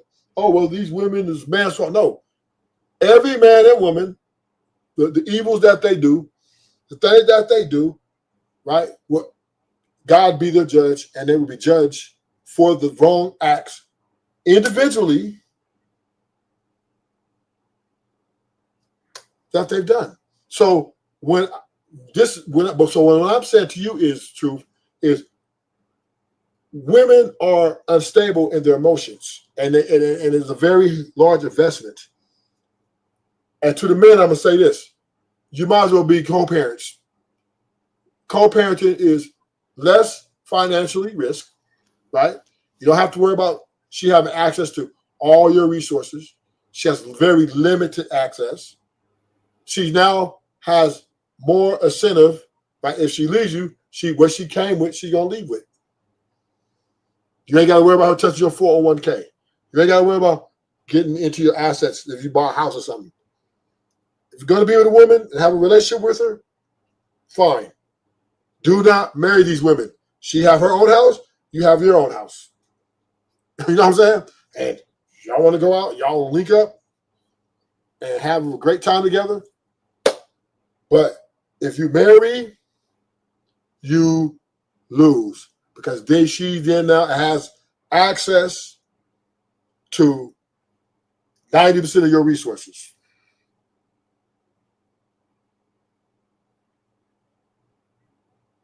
And we see Eve rebel against God. She definitely going to rebel against her husband. She could turn against her husband. If she could turn against God, she could definitely turn against her husband.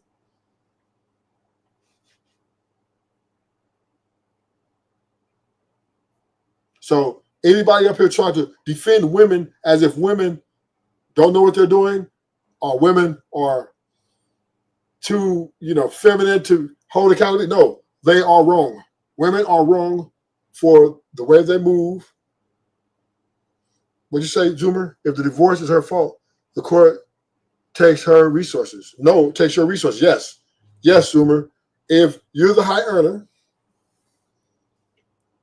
and you provide her lifestyle, all this, and she goes to that court and say, I'm happy, I'm unhappy, irreconcilable differences, and she has the kids, she would have access to your 401k. If you guys that live in a house, right? The courts ain't gonna make her homeless. They're not kicking her out of the house, right? She would have access to that house. Your paycheck that you're getting every week, 2 weeks, that woman will have access to that paycheck. If you marry the woman, you're tied to her pretty much for life, especially if you have kids. You're tied to her so if she divorces you and the kids are 5, 6 years old, you got a whole other 13 years to deal with her, 12, 13 years to deal with her, and pay for child support. You're going to be paying, whatever the kids' needs are, plus child support. Because child support is going to be a number. That number is just going to be like what she gets every month. But then your kids are going to need more things, right? Plus, she's going to be shopping for herself. So if a man marries a woman, he loses, because if she walks away from him, she has everything to gain and nothing to lose. And it's embedded in her brain, right? This is why women are leading for filing. This is why they're doing it. Gentlemen, it's a cash grab. It's smart. Right? We're going into it maybe, damn, I really love her. I really want to be with her. I really want to make this work. Blah, blah, blah. Let me put the icing on the cake. And she might even be with it in the beginning. But once again, if her emotions and her feelings change towards you, she now start thinking about, okay, an exit plan. And she's going to evaluate and say, what do I lose if I leave him? Well, I get the kids. He's going to have to pay for the kids. We definitely won't be homeless, because the court's going to make sure we get this house. I know he has a 401k. She knows all this stuff. She's been through all your paperwork. She's a winner. So if she says, oh, you know what? I don't need you. right? And she probably has a work husband or a side dude that's been in her ear, talking about she's beautiful and that, you know, that he would never do her like that, and that he would do everything she's telling, you know, she has that influence. Plus her friends, you know, girl, love yourself, self-love. All these are words from her outside influences, words of encouragement, which affects her emotions in a positive way, meaning what her friends are telling them and her family's telling them and her work husband is telling her is a positive effect for her to leave you.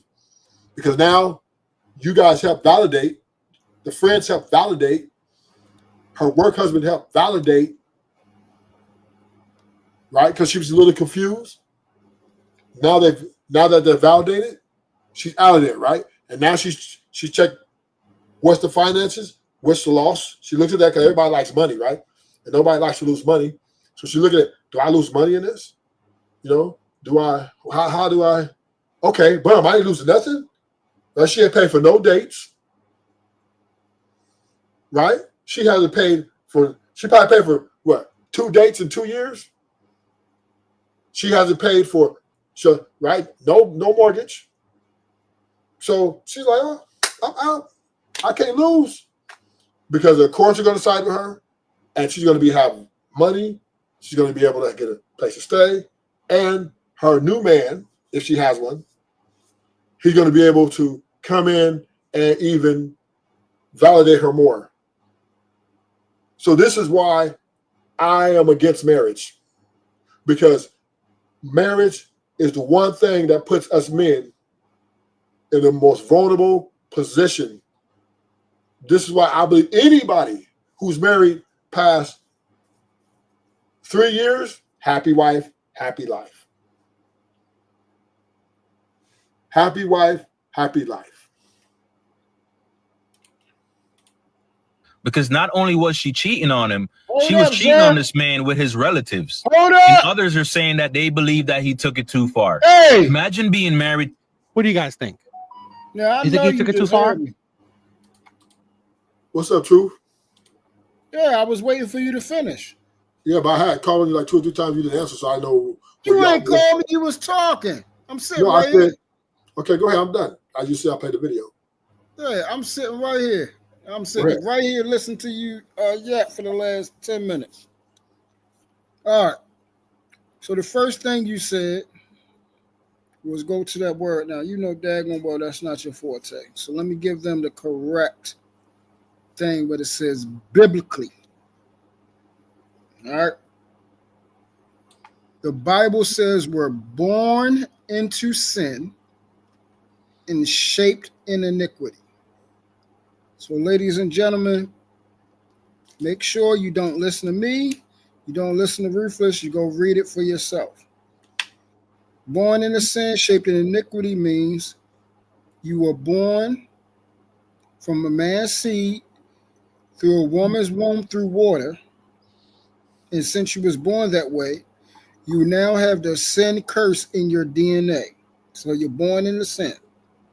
You're shaped in iniquity by the world around you, by the things you see, by the things you learn, what you say out of your mouth, the things you retain in your memories. That's iniquity. That's what God hates. He's against all that. So these are the things that shaping who you are. So you are in a fallen state. The reason why you are in that, which this is also biblically, is because of Adam's sin. It says, by one man's transgression, you are fallen. By another man's obedience, you are saved. The first Adam was in transgression. The second Adam, which we know that is Jesus Christ, you have now obtained salvation. The curse is broken. The sin curse, the disobedience curse, the transgression against God. Your body was full of darkness, but now it's full of light. Those of us that are saved and believe in our Lord and Savior Jesus Christ, that's how you turn from darkness to light. So prior to the fall of disobedience, Adam and Eve was not found with sin. It literally says in the text in Genesis 2nd chapter that after they did these things, their eyes have been open and they now know. So that means sin has now came into their world. And that's why their first pair of sons, a murder was found within inside of them. Okay, so that's the first thing. The only thing that he said correct was that she disobeyed God. The incorrect statement is that women are automatically created and born flawed and screwed up like that. God cannot create something screwed up. Only the creature can screw itself up. And that's what she did. And then she brought it back to her husband, and he did eat. And that's how he messed up and disobeyed God, by being a coward, a simp, and hearkening to your wife, which God said.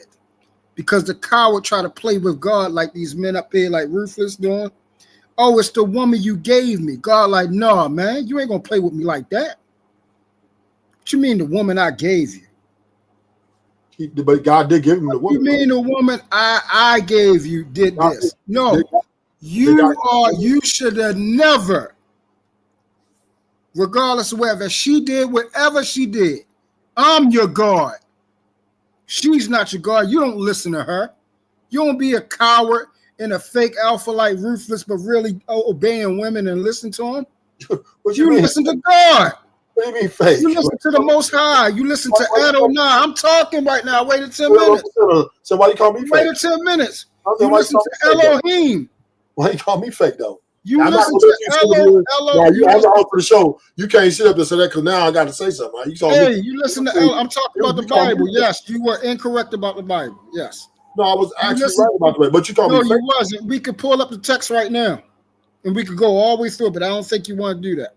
What I'm saying is, why you call me fake? You could go to Elohim. You serve Elohim, and you serve that up because you was fake with the Bible. Yes, you were. You were wrong. Oh, was it? Okay, let's pull it up. Okay. I put up nothing. Oh, that's what I thought. So, if you guys want to understand, please read it for yourself. Don't listen to me, and especially don't listen to him. Read it for yourself. Serve God. Okay, not man. You serve God like Adam should have done. But his punk ass listened to his wife and caused the whole world to be screwed up like these sorry, soft men. And they wonder why women don't respect them, because they know, the women know that these niggas would do anything for some stinking ass box that they don't even wash.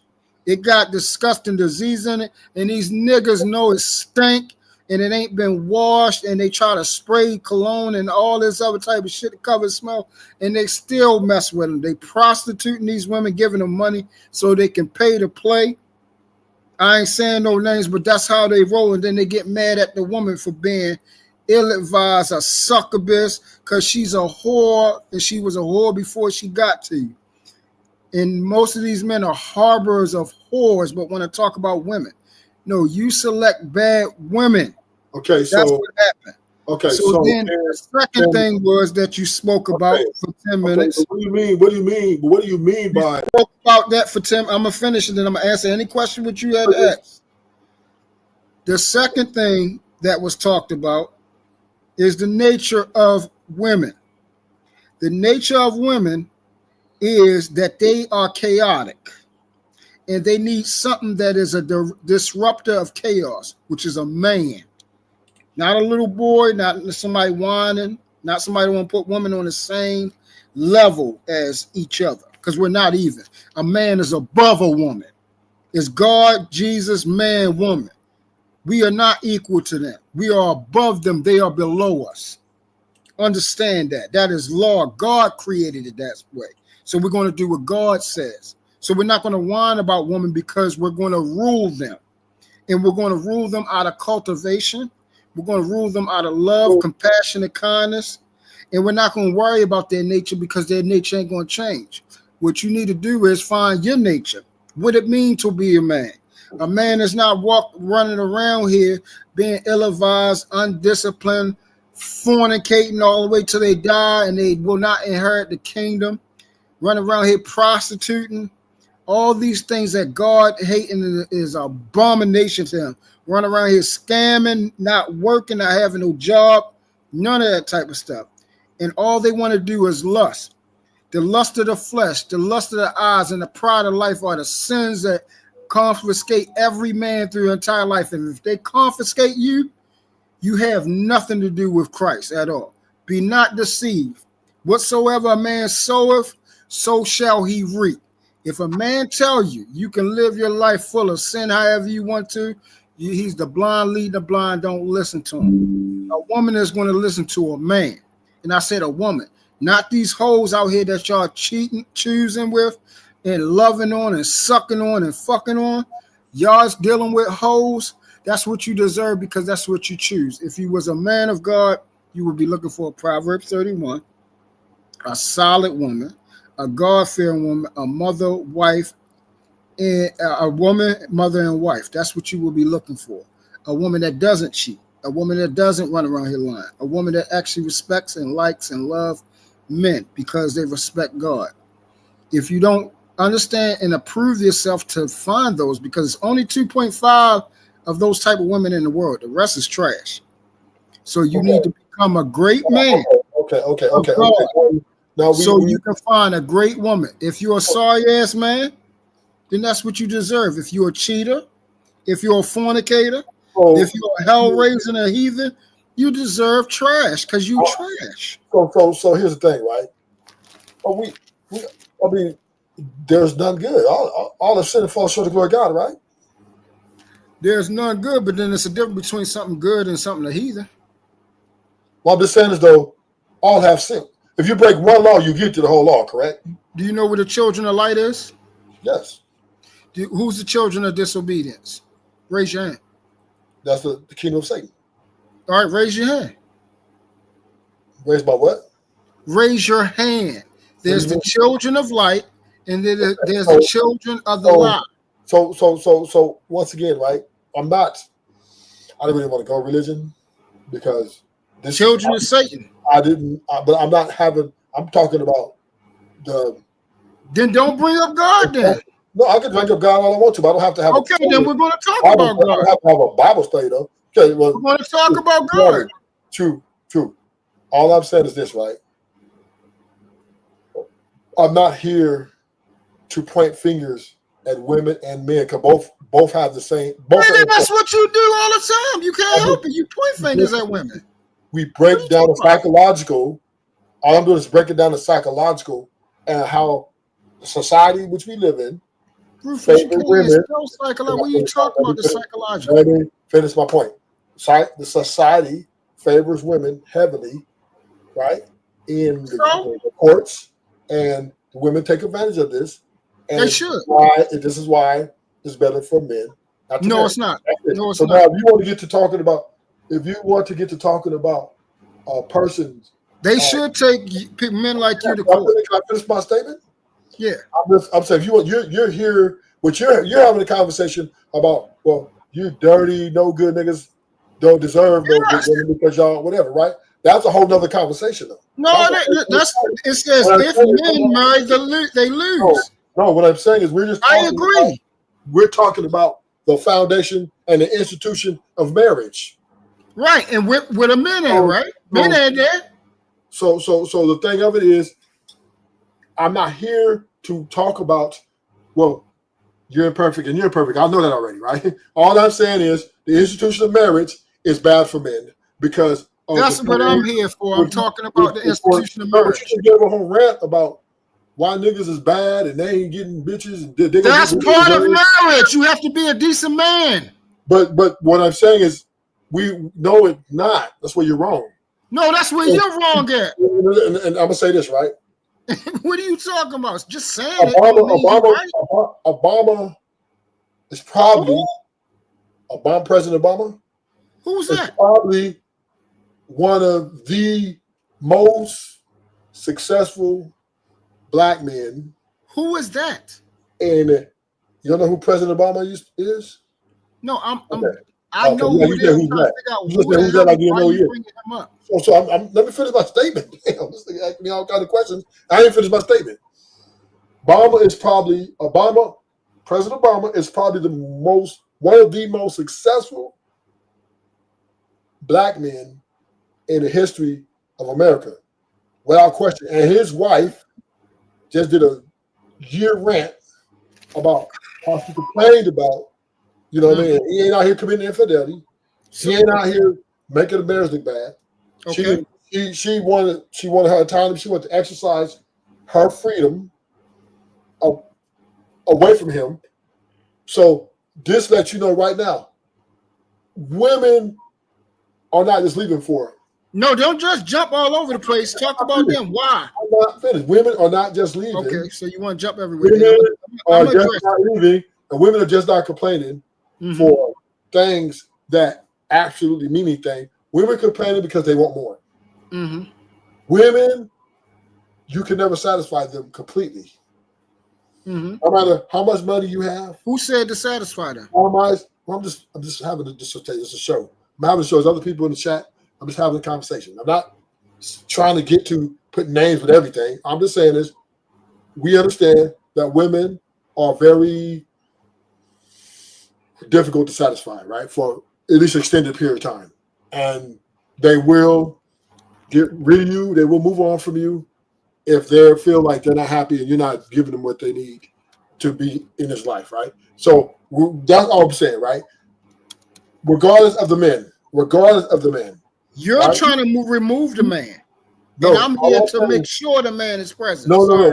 You're right, because I'm saying is women are moving in their own autonomy and about the ambitions that they have. It has okay, and I'm the pushback, and I'm here for the men. Right, but you're saying it's man's fault.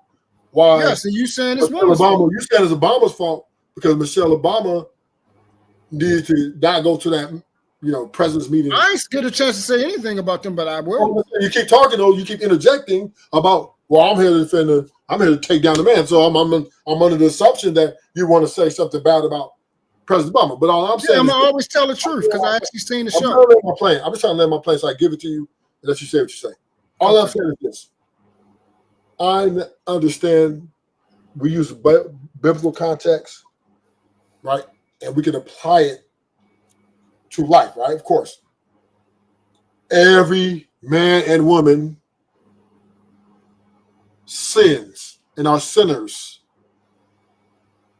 Every man and woman will be judged accordingly to the actions which they've done.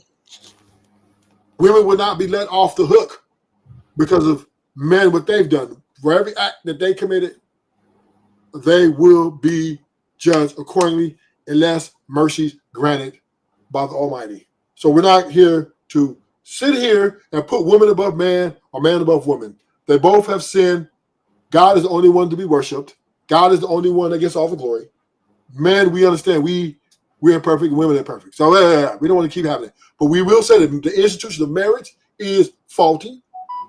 And men need to adapt to the new way of co-parenting, right? Marriage is becoming obsolete. And I would say, any man, you will be a fool after all the information you got. All the information you have now about these women taking advantage of these situations to get married to a woman and expect that shit don't go bad. You'd be a fool. Now land my plane. Okay. So, ladies and gentlemen, and I think Zuma has said something in the chat. Yeah, you said, I'm not judging you, Ruthless. I struggle with pornography. I'm going to hell with the rest of you whoremongers. And Zuma, see, I appreciate you, brother. I appreciate you, and you're displaying man qualities. You see, because you're not looking for excuses. You're not trying to sugarcoat. You're not trying to wiggle. You just said, hey, I sinned. And I know God says I cannot watch pornography all the way till I die and then go to heaven. See, you understand what a whoremonger is, which means also, my brother, you have a chance to change. And, you know, I believe since you can recognize your discretions, that means you identify it, that means you can also change it. So that means you're not bound to it because you already recognize it as wrong and that you deserve hell for it. The good part is we have our Lord and Savior Jesus Christ who can deliver you from pornography, that you won't be obsessed and taken over by it, and he will deliver you from it to show you that you are his. He's going to show you how his power works. So you have that ability, brother. Any man that tells you that they can continue to live how they live in sin is spitting on Christ's grave while he's sitting up on there on the cross. They are the ones beating him, casting lots, sticking nails in his hands because they like, oh, what you just did, it don't matter. You pay the price for no reason, because I don't have to live and serve you with my body, my words, my mind. I don't have to be I'm not bought with a price. We got men like Ruthless up here. These are the men that's constantly hanging Christ on the cross. Okay? He's the one that's spitting on the grave where Christ was buried at, and they rolled the stone over. And he's the one they're talking about in Galatians 6:7. Okay? Please do not be deceived. These are the people that work in iniquity, and these are children of the lie. These are the messengers of Satan, because they want to deceive you and tell you you can go on sinning the rest of your life, and Christ is just going to be okay. A perfect sovereign God, perfect in every way, his word, and he do not change. If he's the same yesterday, today, and forever, and he is perfect. You cannot beguile or play with a God. That is a disgrace to think, to have the arrogance, the pride, the audacity to sit up here and say that you're going to fornicate and disrespect him with women and lust after them, when you're supposed to have your heart for him and play with him like that. So Zuma, you can change, but there are people with a hard reprobate heart that will never be able to change. They are damned, and they're going to Gehenna. But Adonai is calling you, my brother. Elohim is looking for you, and he put it on your heart to stray away from the change from the lust of the flesh. And he wants you, Zuma. Serve him, read his word, and live a life for him, and you will be free from pornography. That's the real deal. And anyone telling you differently, they are bound for hell for Satan and his demons. Remember that. And as for the women that are Jezebels and succubuses and sirens, they're going to hell too. They're going to hell right along with these sorry ass, sinful ass, hateful ass, no integrity, no discipline ass niggas out here with lust in their hearts.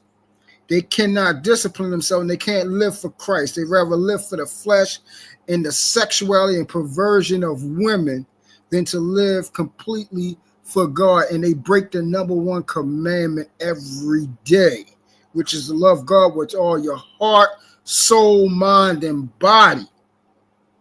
That's the number one commandment. And you have to serve him, not as you want to. God said you must love him in spirit and in what? Truth. That's right. He is the way, the truth, and the life. And no man go to the Father but through him. So don't play with him, because he'll show you better than you can tell you. It's a terrible thing to fall in the hands of the Lord, my brother.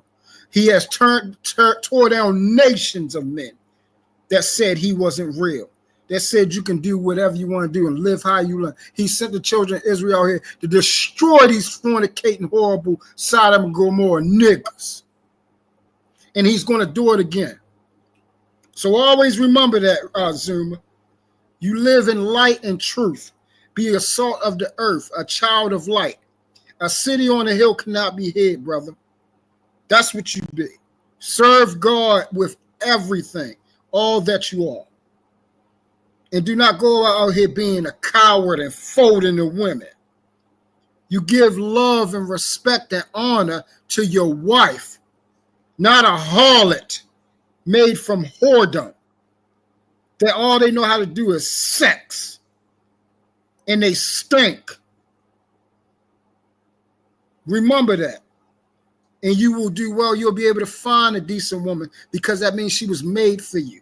These type of women, the horrible women, the one that just got finished cheating on his man and having all these babies, they were made for ruthless. That's the women for him. The decent women, they for us. Okay, so I'm going to play this video. We're going to listen to what these people got to say. Yes, sir. Eddie, what's a modern day woman? Well, so you don't remember me, yeah? I think he's not hit the nail on the head, though. But I think a modern day woman is selfish. I think a modern day woman, like you said, wants to have a cake and eat it. Modern day woman, it lacks accountability. What? A modern day woman hates men.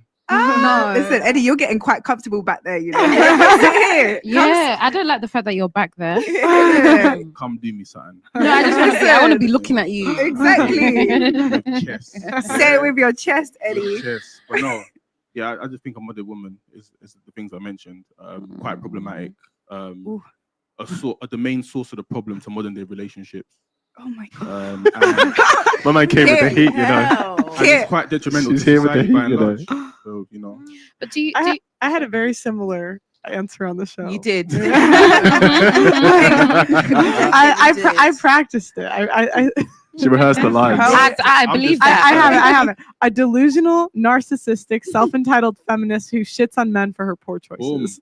And she was so happy when she said She was so proud. You know, I was practicing in my dressing room because everyone came to get ready. I was already ready. That was all I had to do. Sorry, what were you gonna say? I know he's gonna get at me.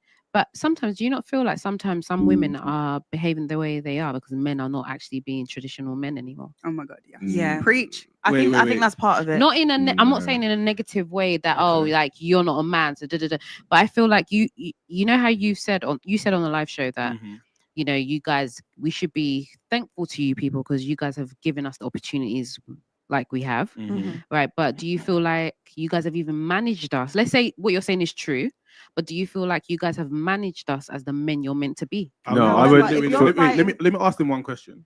Who creates those men that you're talking about? Facts. Women. Right. So that's your answer there. Because the thing is, right, you're saying about men being traditional men. How do you expect them to be But traditional? but here's the thing though, right? If you tomorrow, if every woman in the West was like, you know what, let's take sex, for example. You know what, I'm not having sex with you unless we're in a committed relationship. Every man would start acting correctly. No, I agree with you. So I agree with you. in regards to, okay, what is the minimum standard that a man has to bring in order to get a woman? As women, y'all set the rules. And that's what I said on the live show as well. I did say that men conform to the standards that females set. Exactly. So if your standards are low, you're just playing into our biological imperative. We just want to have sex and keep it moving. If you don't control how you demand sex, then men don't have to do that. So the problem with society now is that women want this. Oh, I'm a modern woman. I can do what I like. I can sleep with as many men as a man can sleep with women. What does that do? You end up pregnant. The man doesn't want to stay around. The man leaves for whatever reason. Then you're raising a single parent. You're raising a child by yourself. You put your kid at every statistical disadvantage by raising him by himself. Plus, to put it simply, women can't raise men. So now you raise that man that you talk about that you don't like, but then it's men's fault. But then you had the choice of who to let in, but then it's still a man's fault. And the thing is, there's nothing wrong with making those decisions. Like we live in a free society, right? Part of being a modern woman is being able to choose what road you want to go down. Yeah. But then if you go down the modern path, don't ask for a traditional man. Yeah, I was gonna say, how do you expect to have a traditional man if you're trying to break every rule of a traditional woman? Exactly. Yeah, well, and that's the other thing is like I'll always hear like there's this book called Why Men Love Bitches, and like girls read it and they, that book. yeah. Oh God, I haven't read it. Girls read it and they try to like inflate their value because they'll sleep around or get in a certain position or whatever, and then they'll say, oh, if you just raise your standards, but you can't like sell a used Honda Civic at BMW prices. The men aren't stupid. She started. You love that line. So we see that women are selling themselves to get the positions they want, to exude their power that they want.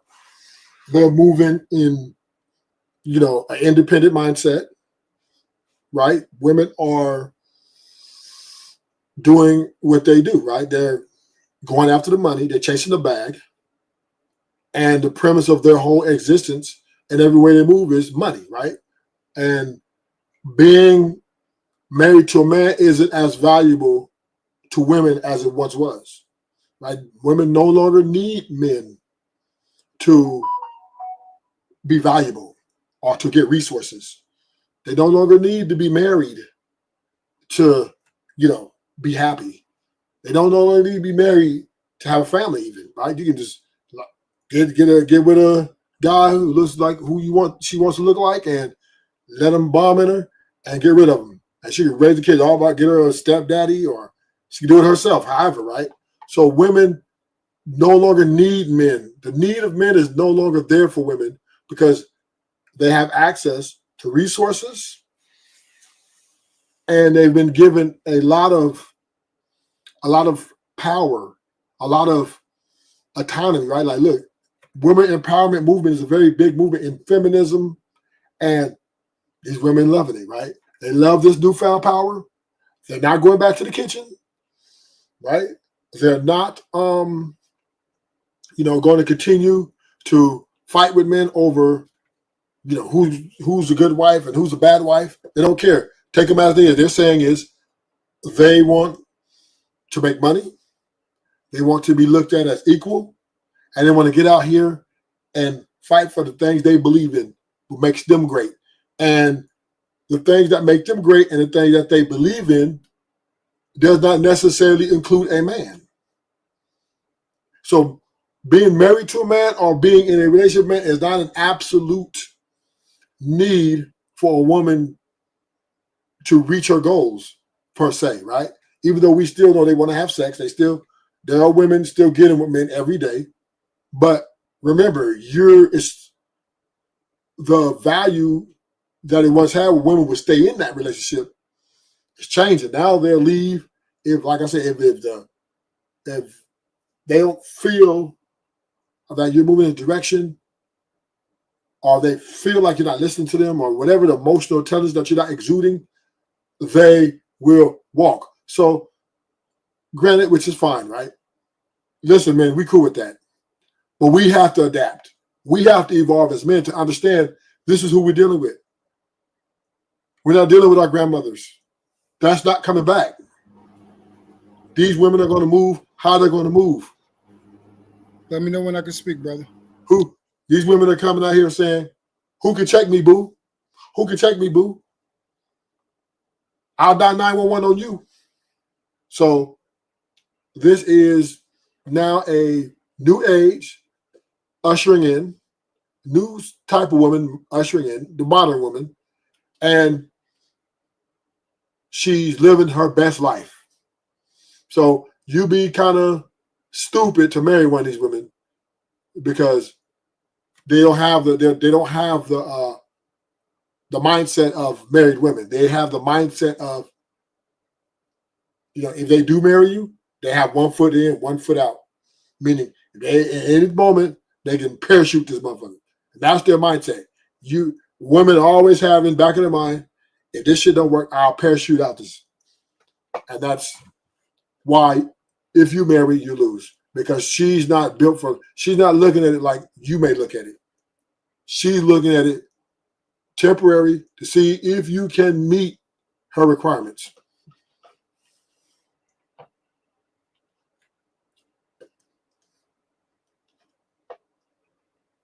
And that's just the fact of the matter. Yep.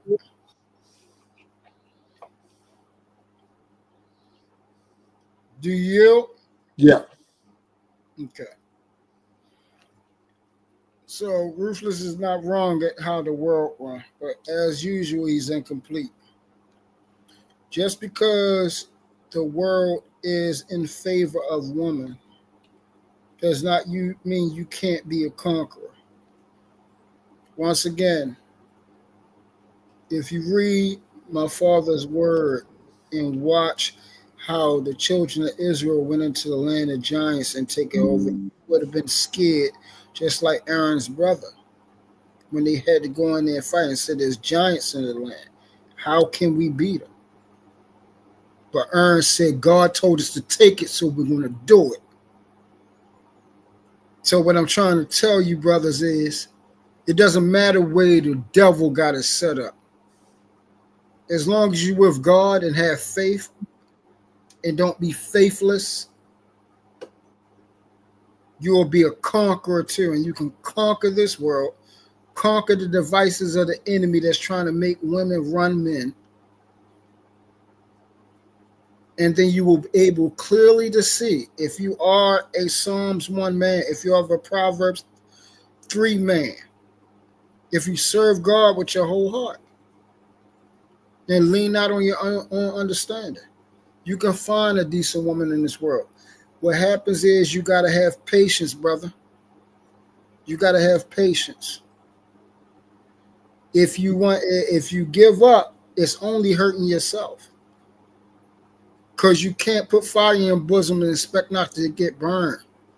You can't. It's better to marry than to burn, brother. Paul told you that. If you fornicate all the way until you die, you will go to hell. Kevin Samuels was fornicating while he was in that daggone place and died. He's in hell right now. Okay? He's in hell. Do not be deceived and think you can just live however you want to. You can have the type of woman you want if you become the type of man God needs and wants you to be. He wants you to be his son. He's not going to give you a decent woman. He's not going to give you one of his daughters so you can mess her up. He's going to give you what you are. Okay? That's what he's going to give you. I had to wait 40 years to find the woman that I have. 40 years.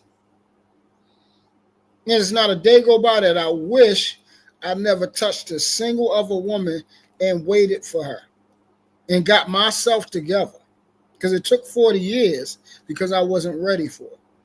I wasn't the type of man that I needed to be for her mentally, emotional, and spiritual. So he wasn't going to let me, if I'm not the type of man, be with her. Because I had to be ready to take care of that responsibility. It's a lot that comes with that type of woman. And you have to be the man that is made for that type of woman. You got to be strong. You can't be a coward. Can't be soft. That's a blessing to have a good woman. It says, he that findeth a wife findeth a good thing. How many things you know is actually good that the Bible talks about? A good thing. In favor from the Lord.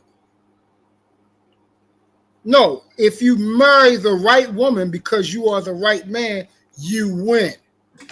If you are a sorry man and you get with a sorry woman, then you lose because you messing up the constitution of marriage, which is the design covenant for God.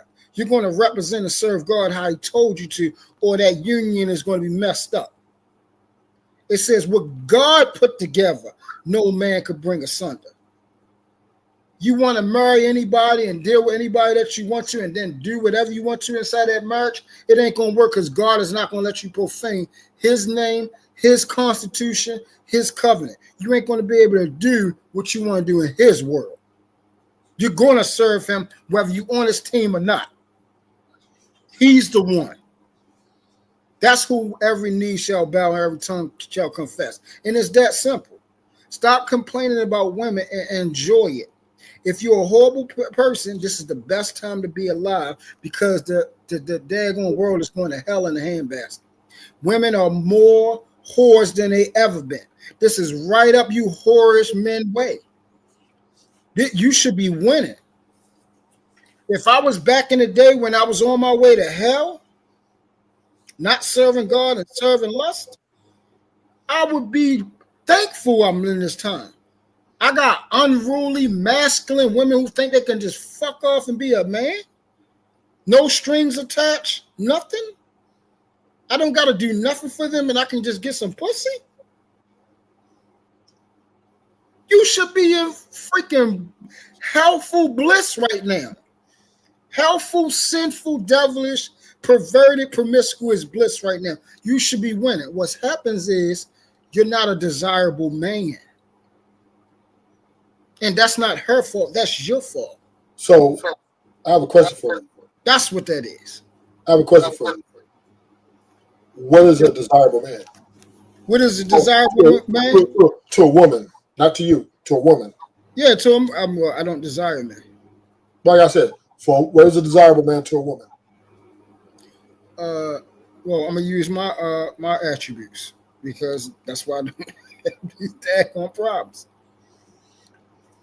Nice looking, masculine, don't take no shit, don't have a problem leaving her at all. She's not, I'm not obsessed over her. She's not my God. I do not put her above myself. She knows things is going to go my way, which is God's way, which is biblical way. If it does not go that way, then we have nothing to do with each other because we're going to live how God wants to live. Not how man, not how truth want to live, how God says biblically to live. That's how we're going to do it. Okay. Women are attracted to men who have a standard, who have boundaries, Okay. and want suckers to hold on to them. They are okay with losing them and okay with having options. Okay, so okay, good answer. So then I want to ask you, say to you then, do women like different types of men? Women like, you said like, not what they deal with. They deal with different types of men. I said like. Yeah, okay, like. No, they like a specific type of man. So you said every woman likes one type of man. Every woman likes, listen to what I'm saying. I've heard that. Likes. The question you need to ask yourself, do women deal with things that they don't like to get something out of it? Yes, they do. Well, okay. If you don't know that, you ain't been around one. Let me rephrase the question then, because I hang around women and they tell me. Do women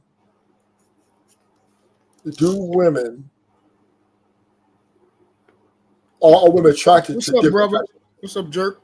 What's up, sophisticated?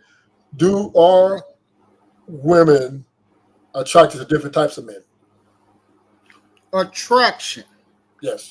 Yeah, that doesn't mean like. Okay. Stop. Okay, cool. Then, now, Mhm. do women have sex with different types of men? Yes, that doesn't mean like. Remember, that's what you started off with. Keep going. Follow me. Mm-hmm. Do women marry different types of men? Yes, that doesn't mean like. Continue. I'm not disputing that. I'm gonna keep saying that because that's the I'm premise. I'm just saying you made a type of man, right? Which is you, I guess, and you were placing that, which is sophisticated. So would you say you are? So are you saying you're better than all men? That type of man is better than the cowardice men out here. No, I'm asking you. Do you think you're better than all men? The archetype that I am is better than all men. Yes. So you're saying you are perfect? No. So you saying that? Are you saying that you? So when you say you're better than the archetype, meaning your archetype is God-fearing, correct? Correct. Stable, correct? Correct. Average earner, correct? Correct. Leader, correct. And pro-woman. Pro-God. I'm just saying, I know you're pro-God, but you're pro-woman. What I mean by pro-woman is you hold women to a lesser degree, that you give them that you stick up for them, correct? Women, yes, I will stick up for women. That's what I'm supposed to do. So that's pro-woman, right? Yes. That is No, that's not pro-woman because I'm black and I'm not pro-black. No, I'm just saying pro women, meaning you would stick up. Yeah, for I'm them. not pro woman. But then why why would you stick up for them if you're not pro woman? Because I stick up for what's right. So are women wrong? In some instances, yes. Some. Do women sin? Yes, just like men. Are women going to be judged by God? Yes, just like men. Are women going to hell? Some of them. Just like men. Yeah. Not Okay, some of then- them. Majority so- of them. Just like majority of Okay. men going to hell. So then, if all these women are committing acts that are worthy of, let's say, hell, Yes, so is men. Continue. okay, as men, then how can you say that a woman deserves a good man when she falls short herself? Okay. So one thing people know, just like I don't like the word good, I don't like the word deserve, because nobody deserves anything but other than what they have already. So that's number one. Can a woman be worthy of a decent man like Sophisticated Jerk?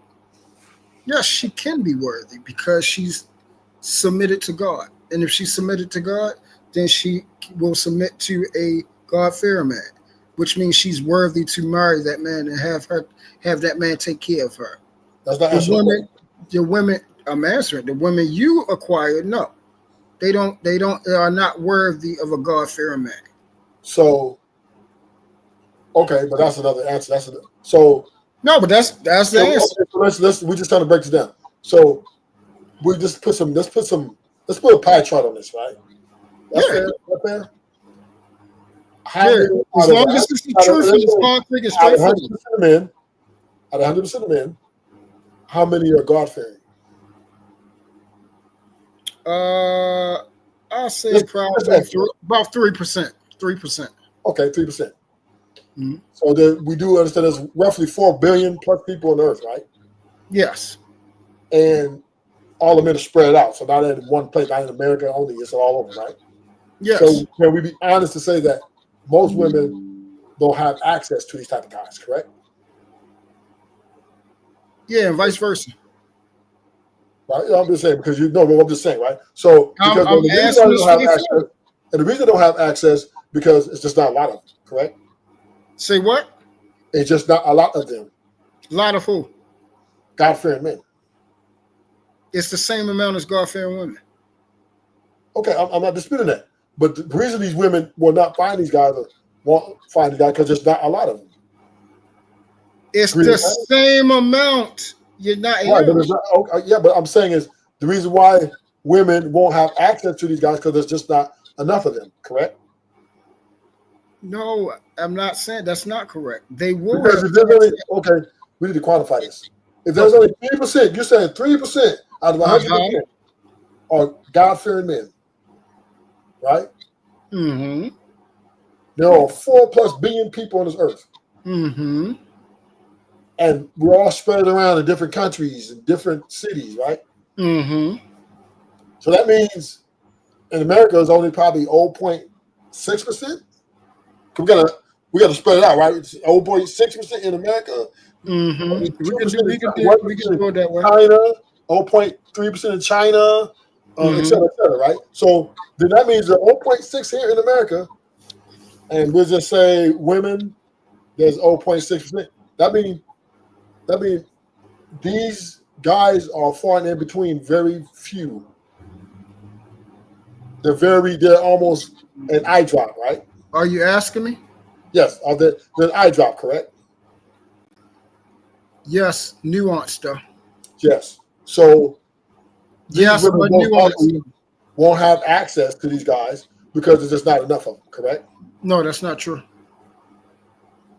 That's why I said nuanced. Let's say to your argument, there's 0.6 women who are looking for God-fearing women, looking for God-fearing guys, right? Mm-hmm. Mm-hmm. But 0.6 is so it's 300 million plus people in America. So that's less than probably 1,000, maybe 6,000 guys who are God-fearing, who spread around different states. Same with the women. They all have work, all have jobs, all have different ways. So how can they get to each other if they're so far away from each other, meaning they don't have access, correct? No, it's not correct. Once again, you keep telling, but you're not asking me to explain it.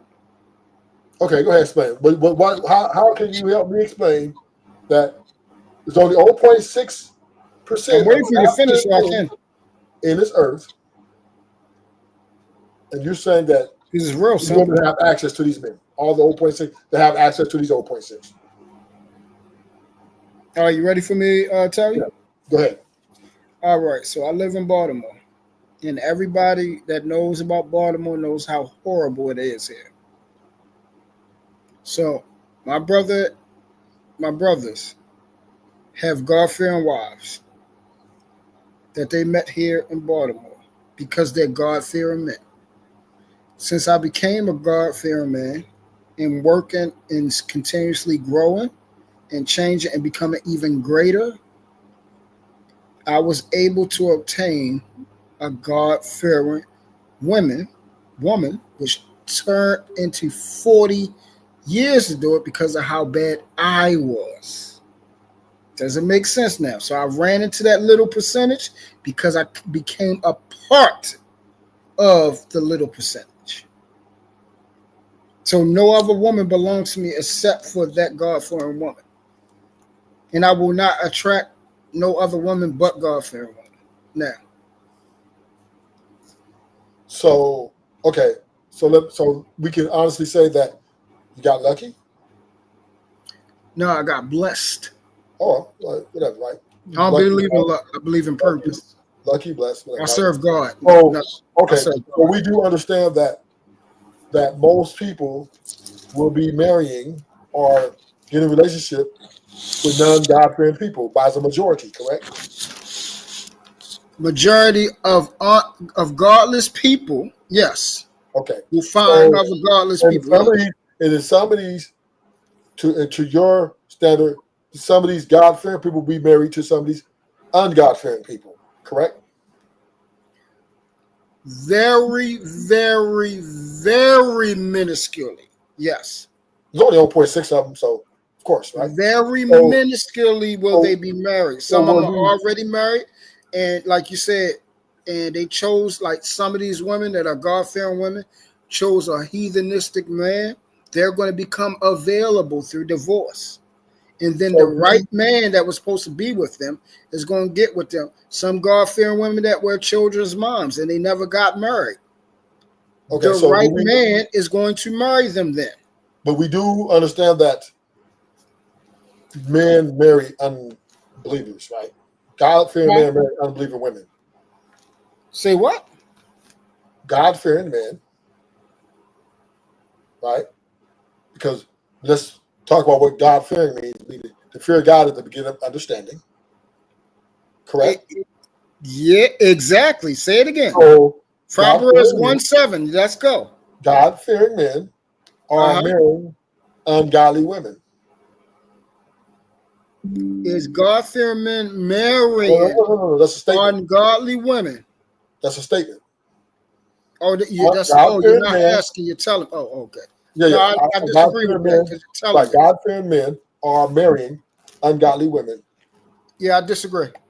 Well, we know that Solomon had his concubine there bringing in false idols. So yeah, so a lot of his women were ungodly.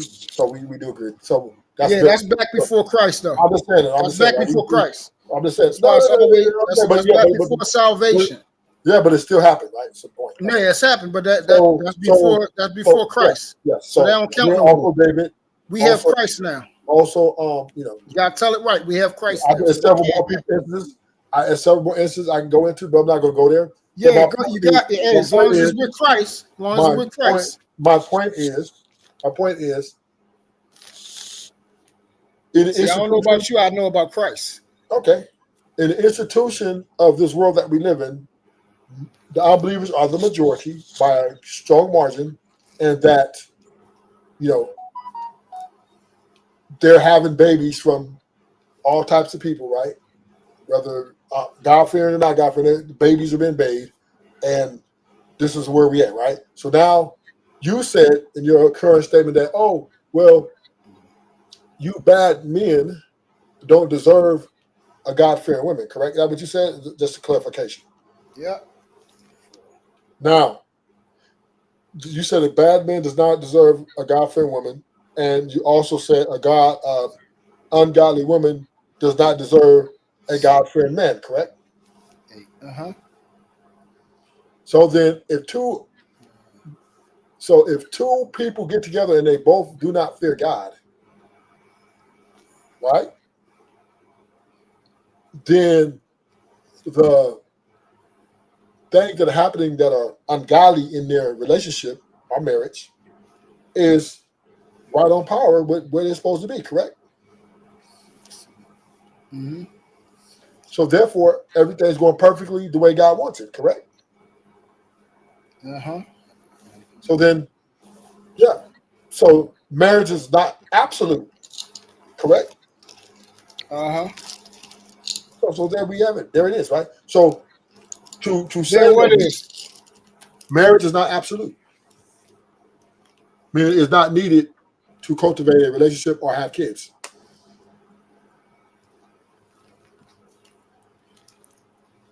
Correct? I'm listening. So therefore, it doesn't really matter, right? It doesn't even matter. Are you asking me or are you telling me again? No, I'm telling you, it doesn't really matter if two people get married or not. It's not important. What's important is that we understand the downfalls of marriage and why it is not good to marry. But if you do marry, understand the pitfalls and the traps that could come with it. That's all I'm saying. That's the whole point of my show today. Just be aware that just because you get married doesn't guarantee you a happy ending. That's my whole. I agree with that, but that's not what you said. So that's my whole theory of the show. That might be theory, but that's not what you're saying out of your mouth. You're contradicting your own theory. No, I'm not. You spoke in absolution. If you were to say, hey, listen, guys, I'm telling you right now, in today's climate, marriage is a great thing. But in today's climate, more than likely, you probably won't find it. That's something different. I can respect that. If you say, if you marry the right woman, you will win. If you marry the wrong woman, you will lose. I can respect that because that's the truth. If you become a God-fearing man, you will become more smarter. You will have more discernment instead of having lustful eyes. And you will rightly be able to discern whether you're dealing with a whore than not. That's the truth because God is all powerful. And if he lives inside you, he will give you certain things to protect you. That's the truth. If you said that, then I will never disagree with you. I will never disagree that majority of the women out here are horrible and bad and godless. The problem with you is you think being a godless man and a heathen and a fornicator and a lawless person in hell on earth is okay to do. And it's not. Oh, so you say, wait. Okay, that last statement. You say, I'm okay with someone being lawless? Yes. Okay, so can we have this conversation or are you finna just go off? No, we can have this conversation. I'm dead serious. Let me clarify something so then you can maybe do something with it. This is not my creation. I didn't create nothing. What I'm okay with, what I'm not okay with does not have any bearing on the creation, right?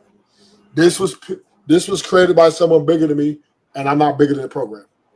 So whatever happens, what goes on, around me, within I'm not my talking about around you. I'm talking about you. It's beyond my control and my power. No, I'm talking about you. I'm not talking about around you. I'm trying to finish my statement. Okay. I'm saying, you saying I like ungodliness? Yes. But I'm here to tell you ungodliness is necessary. It's necessary because if it wasn't necessary, God would just wipe it out. He did before. But he brought it back. And it's still here. He did before. And he brought it back. Don't wipe it just all the way try to out. switch up what you just said. He did not wipe it You all the made way out. another absolute He did statement, not and wipe then you hold up. contradicting yourself. No, I didn't. He did not wipe it all the way out. He wiped some of it out. He wiped most of it out. He but wiped out the evil. But no, he didn't. No, What? he didn't. There were 8 souls on that ship. Hey, whoever watches this, please read the Bible. Please read it. Do not listen to that. No, let's have the conversation. There were 8 Because souls on Noah that and his ship, right? family was counted righteous as God, for God. Yes, Read but the Bible. but I'm just saying. Read the word, not wouldn't listen to him. Read it, Okay, please. but can we have the conversation? There were 8 Not when you souls on talking that. incorrectly about God. No, I don't like that. No. But there were 8 souls on that ship, correct? Yeah, 8 souls that he believed and counted for righteous. Yes. No. That's why No, I the only one he counted for righteous was Noah. No, that's not true. Hey, do That's not what he listen said. to him. Pull it up. Read the Bible. Pull it up. Pull it up. You're wrong. Pull it up. You going where he going? He spared 8 souls, right? You listen to him. Right? And the only one they said he loved Noah. That's what he said. Now, obviously, out of those 8 souls, probably maybe 5 of them were unbelievers. So he didn't wipe them totally out, right? Right? Because the kingdom of Satan still exists. Because remember, Satan was talking to Jesus at the mountain, correct? Correct? He was Jesus and Satan was having a conversation at the mountain, at the edge of right? So God obviously didn't wipe out the kingdom of Satan because Satan had a conversation when he said, if you bow to me, I'll give you all the kingdoms of the earth. And Jesus told him, get behind me, Satan. So you can't be, I know you're supposed to be a scholar of the scriptures and you did not know that Jesus and Satan were having a conversation. So what do you mean wiped about? And then Revelations also talks about in the end times how God's going to destroy and put Satan away at the end. So you can't sit here and tell me that God wiped them out and they still in existence.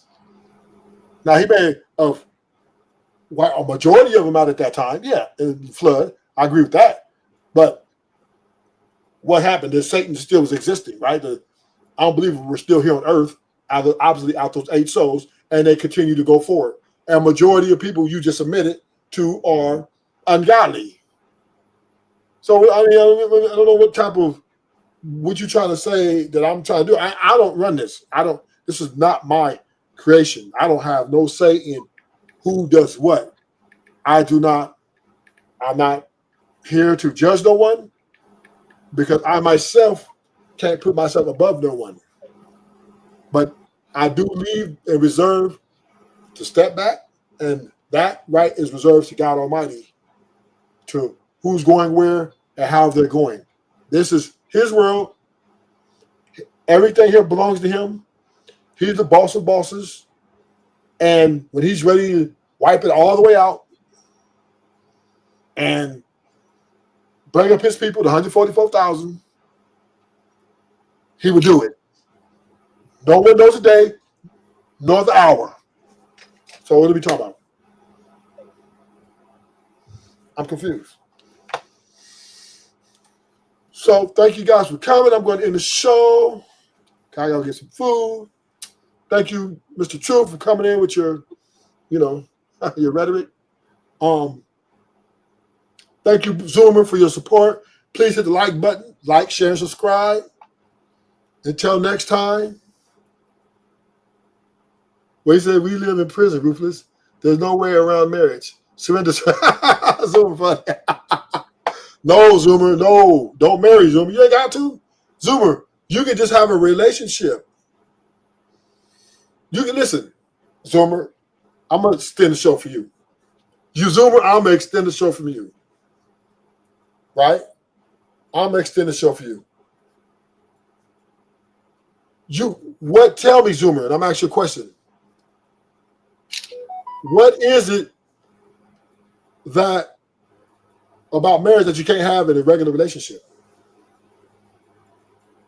You could have everything in a regular relationship and not get married. You can make kids, plenty of sex. You can go to the parks together. Y'all can spend a lot of time together. Y'all can live together.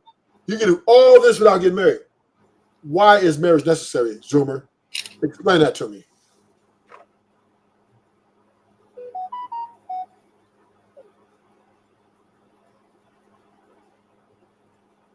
I'm waiting.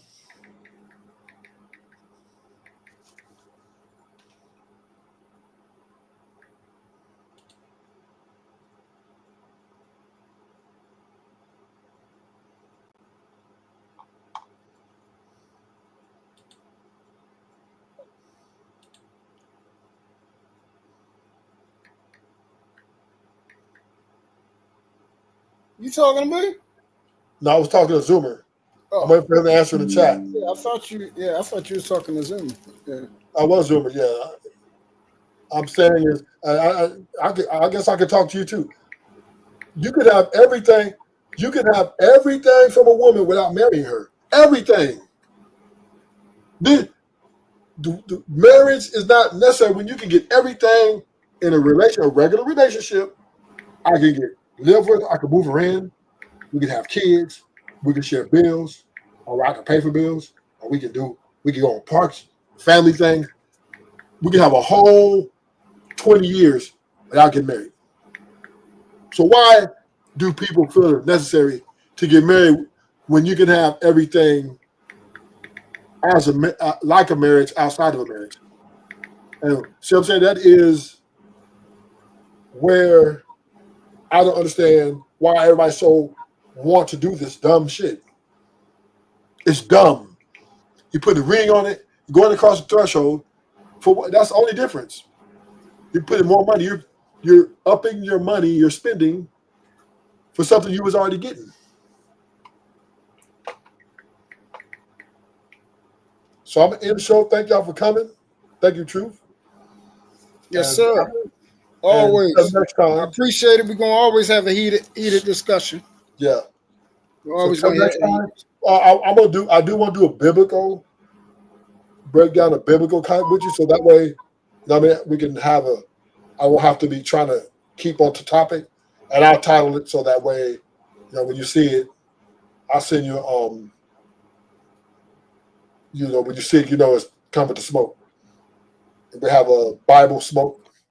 I mean, yeah. Until next time, thank y'all for coming. Enjoy the rest of your day.